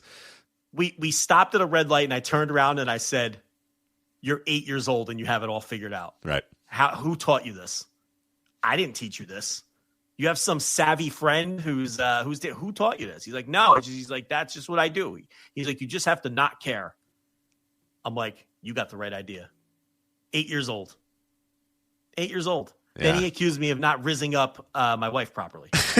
You're not doing it to mom enough. Yeah. He says, you don't rizz up mom. Damn. Yeah. I was like, well. I do. Boy, I do it another way. Yeah, I said, boy, you're not ready for this conversation. So right. you need to hold that thought for about 10 more years before we have that one. She's getting riz plenty, pal. Don't worry. That will scar you for life right now. I will ruin your life right now if you keep poking this bear. What's the boy going to be for Halloween? Some kind of Fortnite thing. I don't. Oh, okay, I don't know. I don't know what that is, and I don't care. Yeah. I don't know. I don't know why I asked. Like, if it was anything that was relevant to today, I would have no idea what it was. I don't know why I asked. Like, of course it was going to be GI Joe, so I don't know why I fucking asked, because it was going to be like GI Joe. You know what I'm saying? Like, whatever you said, unless it was something from 25 years ago, I wouldn't know what it is. So I don't even know why I bothered asking. Yeah, right. He's not going to be Pee Wee Herman or GI Joe. All right, well, okay. G.I. Joe. He don't even know. I bet you he doesn't even know. I don't know if there G.I. even Joe is a new. There's no G.I. Joes. I don't think. Probably Rich canceled. is like, is he gonna be Lion-O from Thundercats? Otherwise, right? I don't know. Yeah, I don't understand. Yeah. I guess the Turtles. The Turtles have endured over the years. They have. They're still. The Turtles are still a thing. He's not much into them, but they have trickled down from generation to generation. That's more a you thing. That was more your era. Yeah. The Turtles came after me, and they were like you and my brothers. They were Turtle guys. Yeah, we were peak Turtle. You were more. Honestly, you gave me the Thundercats reference. I don't know if I knew the Thundercats reference. I think that's me. Yeah, that's you. That's you. Yeah, I was GI Joe and Thundercats and fucking Transformers. Those were my cartoons when I came home. You were Turtles. I was Turtles. Yeah. April O'Neil with her stupid red hair. Wow. Yeah. Got a problem with redheads or what? Nah, I don't know. Doesn't look. It's not her natural hair though. Obviously, not my favorite. Way too bright. Not natural at all. Clearly dyed. Clearly dyed. I mean, she's a cartoon. So clear dye job out of April anyway. Sure. NXT Halloween Havoc is this Saturday. No, Joe, I'm not watching it. Who is going to host it? Who's got a push-up bra and a fucking Chucky outfit to wear? The girl, Tatum Paxley, who runs around with the doll. We got to take bets. On who will don the push-up bra and the Hellraiser / Chucky overalls to come on and host Halloween Havoc. You're going with Tatum Paxley? Well, let's work. She this does out. have a doll. She is spooky. Well, we have to get down to the spooky. So let's go with the spooky gimmicks. Now, there's several to choose from. They don't have Priscilla Kelly anymore. No. They don't have the queen of Halloween hosting, Shotzi Blackheart. Yeah. Shotzi Blackheart. No one's called her that she's not Shotzi. Just Blackheart Shotzi. Anymore. Yeah. Just Shotzi. Yeah. Tatum Paxley is spooky. Maybe Wendy Chu. Oh, is she Wendy still doing Chu. The zombie sleeper? Yeah, she is still the zombie. Like, yeah, but I don't think they think she's conventionally hot enough. No. Yeah, no. It's gonna have to be a conventionally hot woman with a push-up bra and then like a very low level, boring chalk Halloween outfit. So yeah, Tatum Paxley might be the call. Yeah, because you're right. She's got the doll or whatever. She's in the unit with Izzy Dame, but Izzy Dame's like not into the spooky stuff, right? She's just in the unit, I think. You're the NXT fan. Yeah, you tell me. I don't know. I thought that's because they're in the culling, right? the fucking Sean Spears unit. It's so funny. You claim to hate it and never watch it. You know more about it than I do. I know the ridiculousness of it. Well, you make me watch it though. I'm not watching it ever again. I'm done. You're watching it this week. I am not. We got nothing else to watch. What are we going to review on this show? Anything. I don't know. I'll find something. I can't come on here and talk about my haircut again. So we have to we'll talk about something. Halloween. It'll be the day before Halloween. We'll have a show where we'll do hey, Joe, what candy are you going to give this year? Oh, you're going to do full-size candy? Oh, hey, you know what? Candy I don't like. That takes up an hour every year. True. That's true. Every year we do though. You know what candy kind of sucks? This candy. Yeah. Fucking Mary Jane's. Right. That's a whole hour right there. Necco wafers. And look, circus peanuts. If we don't have Shotzi, half the fun of making fun of these Halloween Havoc shows were really bad matches. And I mean, they still probably will have us with the bad matches, but the hosting was also very fun too. Yes. Spin the wheel, make the deal. Shotzi getting way too excited about her only brand, which is Halloween. So I don't know. This just seems like a boilerplate, kind of boring ass NXT show. I love this. So you get Javon Evans and Leon Slater, two of the best young wrestlers in the world, right? If I said, Joe, would you consider Javon Evans and Leon Slater two of the best young wrestlers in the world, or two wrestlers with tremendous potential? Javon Evans and Leon Slater. Would you agree with that statement?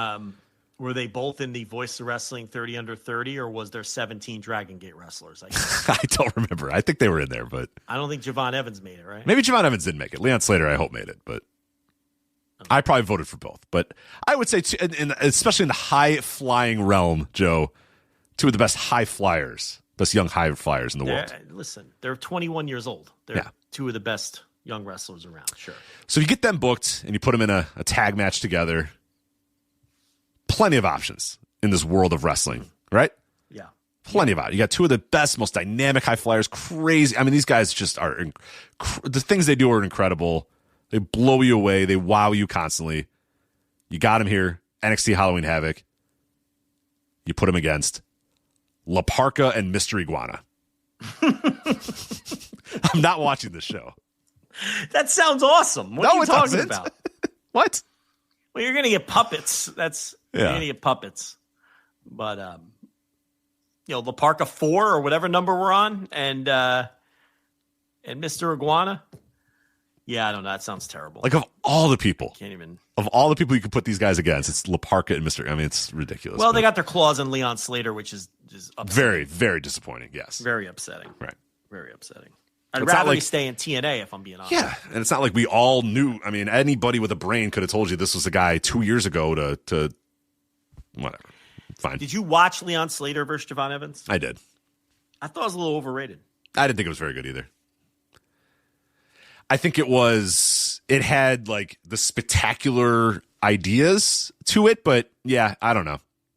And I don't think it had anything to do with the finish because they had a time limit draw. The run-in came during the overtime period or whatever. Right. Oh yeah. No. People made it seem in real time like they ruined the match with a run-in, but no. The match they had a whole match. They had a whole ass match before. They went to a time limit draw, the 20-minute time limit draw, and I was like, oh, this isn't the way people. It was still shitty that the fucking whatever Dark Clan or whatever they're called, Dark State. Yeah. But look, I thought the match was overrated. I think it was one of those matches where people wanted it to be great, and it was going to be great no matter what. Yeah. In people's eyes. Like, I'm not even sure I'd go 4 on it. No, and you didn't get a lot of you didn't get a lot of gifts out of it either. You know what I mean? Like, that's a match that it's like, oh, you just know people are ready to go with the gift, and it was over, and it didn't get passed around very much, and I think you see the limitations when you put two 21-year-olds that don't fully have it all figured out just yet. They don't. That's right. And you know what? They went out there and had an inferior version of the kind of match that Will Ospreay and Ricochet have perfected. Like they're not, and you don't expect them to be at 21, but you saw the massive gap between those two guys and like Will Ospreay and Ricochet and the guys that have been at it for a decade. There's just a massive gap still. And it really shined a light on, oh, okay, they're not at that level yet. Yeah, they're not ready yet. Yeah. Zarya, well, she's spooky, but she's not. Yeah, she's not going to work for the host of Halloween Havoc, Zarya and Blake Monroe for the NXT Women's North American title. For old Mariah May. Well, when we review this next week, I'm curious what your thoughts are going to be on that match. Here's the reason I'm not watching this show. Listen, what are we going to talk about? I'll find something. I will find something. We're dying for shit to talk about this week. How the hell find something? How the fuck did we go 3 hours this week? I have no idea. I'll watch that frickin' the goddamn. I don't even like those matches. I'll watch the CMLL. The women are doing the fucking. What's the gimmick with the giant tag match? Oh, yeah, I know what you're talking about. Yeah, not the Tornillo or whatever. Yeah, I never watched that. I don't like those matches. Well, I'll watch that one. I'll watch that instead because you know what? I'm not watching this match. The Hardy Boys versus Dark State in a broken rules match. We're doing broken nostalgia. All right. I didn't like broken the first run. Now I got to do broken nostalgia? No, thank you. Yeah. We were the only people brave enough to say that the broken shit sucked at the time. Remember that? In real time. Mm-hmm. All right, dilapidated boat. Oh, okay. All right. The fucking what was the assistant's name? Oh, his father-in-law or whatever. Yeah, that was the whole meme too. Yeah, it was like fucking. Oh, look at him. Yeah, he's mowing the lawn behind him. Dilapidated boats. Delete. Fucking garbage. Hated it at the time. I know. We were brave enough to call it out. People said, no, you're wrong. You guys don't like fun. You guys are stupid. You're right. I don't like fun. Yeah. That's not an insult. Yeah. We're nothing if not consistent. Yeah. And those diminishing returns, by the way, on every single one of the broken things. First one popped some numbers, and then every other one after that, just nothing. Didn't matter. Rich, the hot takes from 11 years ago. You love to see it. I don't think it was 11. That's the thing. We're doing nostalgia from not that long ago. I don't even think it was 11 years ago. It was like fucking 7 years ago, and we're doing nostalgia for it. No, what year was that? The broken shit? Had to be like 2013, 14. I don't think it was that long ago. I think it was like 2016, 2017. Which I guess we're quickly approaching 10 years on that. So was it 2017? I don't think. Hold on. Let's please find this out. Matt Hardy. Broken. Who says he had a 5-star classic with the Dudleys that people will be talking about forever. Yeah. We're already done talking about it, by the way. Yeah. Oh, God. Fucking Wikipedia. Then on the April 13th Raw. So much. It's so much. So bad. I found it. The Broken Universe. It says 2016 to 2017. Wow. Hardy returned on the May 17th episode of Impact Wrestling, revealing himself to be one of the imposter Willows behind the attacks on Jeff. Later that night, he attacked Jeff. In the following weeks, Hardy debuted a new persona as a broken man with part of his hair bleached and a sophisticated accent, blaming his brother, who he began to refer to as Brother Nero, and became obsessed with deleting him. Senor Benjamin. Yeah. Senor Benjamin, that's what it was. Yeah. So there you go. That was 2016. So I guess it's 9 years. Yeah. Split the difference. Yeah. Stupid. So them in Dark State. Great. Maybe Dark State can fuck up every single move again. We'll see how they can do a match when every move gets jacked up. Ethan Page versus Wagner 3 in a Day of the Dead match. Day of the Dead match. Sounds fun. Does it? Not really. Okay, I didn't think Page, so. Yeah, no. Yeah, I was going to say. NXT Women's title match. JC Jane defending her NXT Women's title against Tatum Paxley, the potential host of Halloween Havoc. Is she going to host and wrestle? I can't believe I have to watch this show. No, we don't have to. We don't have to. We do. No, I will find something else. I promise. Dude, how are we going to do a show next week? There's nothing going on. We turned... I got to tell you how good we are at this. We turned a graph and Kento Miyahara versus Go Shiozaki into 3 hours. The best in the biz. A graph and Go Shiozaki versus Kento Miyahara. I thought maybe we'd be in and out in like an hour 15. Be like, we got nothing left. We're going over 3 hours. Yeah, we're not going to go to 4, though. We're wrapping up here in a few moments. Ricky Saints versus Trick Williams for the NXT title. Yes. Yeah, I think I'm good. Let's just watch Halloween Havoc. It doesn't have to be that Halloween Havoc. Let's just watch Halloween Havoc 1993 or something. How about that? Just pick a Halloween Havoc, Joe, and we'll just watch that. Pretend it happened. Right. We'll watch 89. Great Muda and Terry Funk in the electric cage match or whatever. It would really be breaking format to do something like that. Yeah. We'll pick a year and watch it. So. I think the people demand a Halloween Havoc review. I will give them a Halloween Havoc review. It will not be an NXT Halloween Havoc review. You're really not going to watch? No. That sounds terrible. That sounds really boring. It sounds awful. I gotta say. It doesn't. There's nothing. I would be slightly intrigued if Javon Evans and Leon Slater were in a match that I cared about, but they're in there with La Parka and Mr. Iguana. So I'm out on that. Zaria Blake Monroe, no thank you. I didn't like Blake Monroe when people were lying that she was good as Mariah May, and I knew she stunk, and I said she stunk, and everybody got mad at us about that. Great.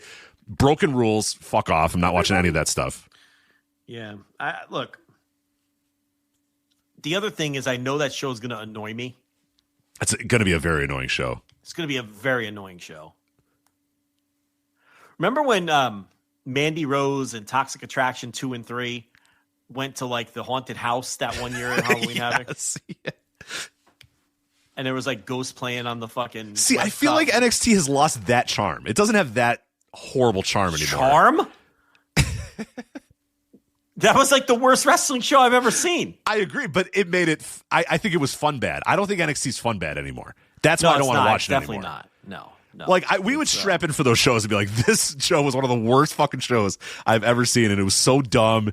And yeah, they went into the haunted house, and they were, as they're walking up, they're like, I don't know about this, Mandy. You know what I mean? Like they're Scooby doing the yeah. Are we sure about this, Mandy? I don't know if I want to go. And it's just like, come on, guys, we gotta go. And it's like, what is this? What am I watching? There's a cobweb covered organ playing itself. Right. But like that had some character to it. It was horrible. This shit's not gonna have any character to it. Fucking Ethan Page versus Wagner 3. Like, what the fuck are we doing here? Wagner 3 is a good worker. I agree. He's in there with Ethan Page, though. That's the problem. I love how Noah lost Wagner 3, and they're just like, we'll stick Galeno Del Mal in there. Yeah, nobody will know. We'll just, I like it. I think it's great, yeah. We'll just stick him in there. Yeah, no one will know. Anyway, that's NXT Halloween Havoc. Real quick, and then we'll get out of here. Marigold. I know, this is what we'll watch, though. We'll watch Marigold. How about that? You know what? I should have read the run sheet. This is when I could have went and took my shit. I could have talked about... Because I have nothing. It's going to be real quick. It's going to be very, very quick. They are running Sumo Hall, and I think it's interesting that they're running it again. They ran it in 2024, and they had 3,000 in the building, which is not good for a Sumo Hall show. Stardom got around that number in 2023, but then in 2024, they got to 4,023 in the building, almost 1,000 people more. This one's going to have IYO SKY and Mayu Iwatani in it, so possibly implications on IYO SKY, IYO SKY's Hall of Fame case? I don't think so, because we'll talk about that at some point this week on flagshippatreon.com about the Hall of Fame case of IYO SKY / SKY. But I don't know if Marigold Grand Destiny is going to do very good this weekend, but we'll see. They're running Sumo Hall, so see how they do and how they compare to Stardom. But yeah, that's it. That's all I wanted to say. Joe, I was trying to figure out what we could fill, but we already filled the 3 hours, so. Well, how do you think it's going to do? Not well. I think the last time they did Sumo Hall, the top 2 matches were IYO SKY and Utami Hayashishita, and then Sari versus Julia. So they had their stars. They had, Sari still there. They had Julia still there. IYO SKY was there too. So the idea that like IYO SKY is going to come in here with Mayu Iwatani and they're going to sell 5,000 seats or whatever, I mean, it's probably not going to happen. So I don't know. We'll see. I don't care, to be honest. Marigold's kind of stupid. So you're not going to watch it? Maybe I'll watch that main event. Main event might be worth watching, but yeah, the rest of it, I got no time for Marigold. So hey, they say we don't cover the Joshi around here. Yeah, look at that. Look at that. So you got 90 seconds at the end of a show where we had literally no other topics. Right. So why did nothing happen this week in wrestling? It was so weird. Like there's these weeks where there's 15 shows and all this news and 3 people die, and this week like it was like Wednesday night, and I'm like, I don't know. I haven't watched anything. What are we going to talk about? Like, I went to bed, and I was like, I haven't watched wrestling in days. Thank God I found that Kento Miyahara and Go Shiozaki face each other. Even the guy that died, there wasn't much to break down about his career. Yeah, we did get a death, but it was like Mo from Men on a Mission. So it's like, fuck, there's not much we can do about Mo. Yeah. And unfortunately, like, I hate to say it, but like when I heard the Abdullah stuff, I was like, I mean, yeah, if Abdullah passes, that's pretty good. That gives us a little to talk about, but maybe next week. Not rooting for him to pass away, of course, but we'll see. Anyway, that's it. We're done here. FlagshipPatreon.com. Right. Bonus audio. You want a bunch of hours of bonus audio from us? You can get it. FlagshipPatreon.com. Wrestling Observer Hall of Fame audio up there. 3 shows covering a bunch of different regions. 2 more shows coming your way in the next coming days. Instant Reaction Live for AEW Wrestle Dream. All of our written content. All of our bonus content. You unlock... What is it? God, we've been doing stuff since 2018, basically. So about 7 years or so of content available for you at Evergreen. A lot of it is Evergreen as well. So even if we did it in 2021, you could still listen to it and still probably enjoy it now. The deep dive, always a good time to go back and check out the old deep dives that we did. So plenty of content up for you. Jovember to remember, of course. Plenty of stuff there for you at flagshippatreon.com. But that is it for us. That is Joe. I'm Rich. Talk to you guys next week. Take care. My name is Tyler Fornes, and I am one of the co-hosts of the Good, the Bad, and the Hungy AEW podcast here on the Voice of Wrestling Podcasting Network. We take a broad scope approach to the world of All Elite Wrestling and the entire universe of Tony Khan. We talk about the big matches, the big stars, the promos, the storylines, and we also look at it from a big picture perspective. How are things going to change over the course of the next 10 years with AEW still in the picture? How are companies like WWE going to adapt and adjust to AEW? Are they going to be a similar way like they did with WCW in the late 1990s? Will there be a counterpunch? We talk about all of that and more on The Good, The Bad, and The Hungy every week on the Voices of Wrestling Network. Hello, do you like New Japan Pro Wrestling? Are you a Shin Nihon freak? If so, check out the Super J-Cast with Joel and Damon on the Voices of Wrestling Podcast Network. And even if you fucking hate New Japan Pro Wrestling, listen to the Super J-Cast anyway. Not just for our great show reviews, analysis, and pastrami sandwiches, but there's also usually some dick jokes somewhere in the obligatory opening 30 minutes of absolute nonsense we chat about every single week. That's the Super J-Cast for all the best talk about New Japan Pro Wrestling, crisps, and pornography.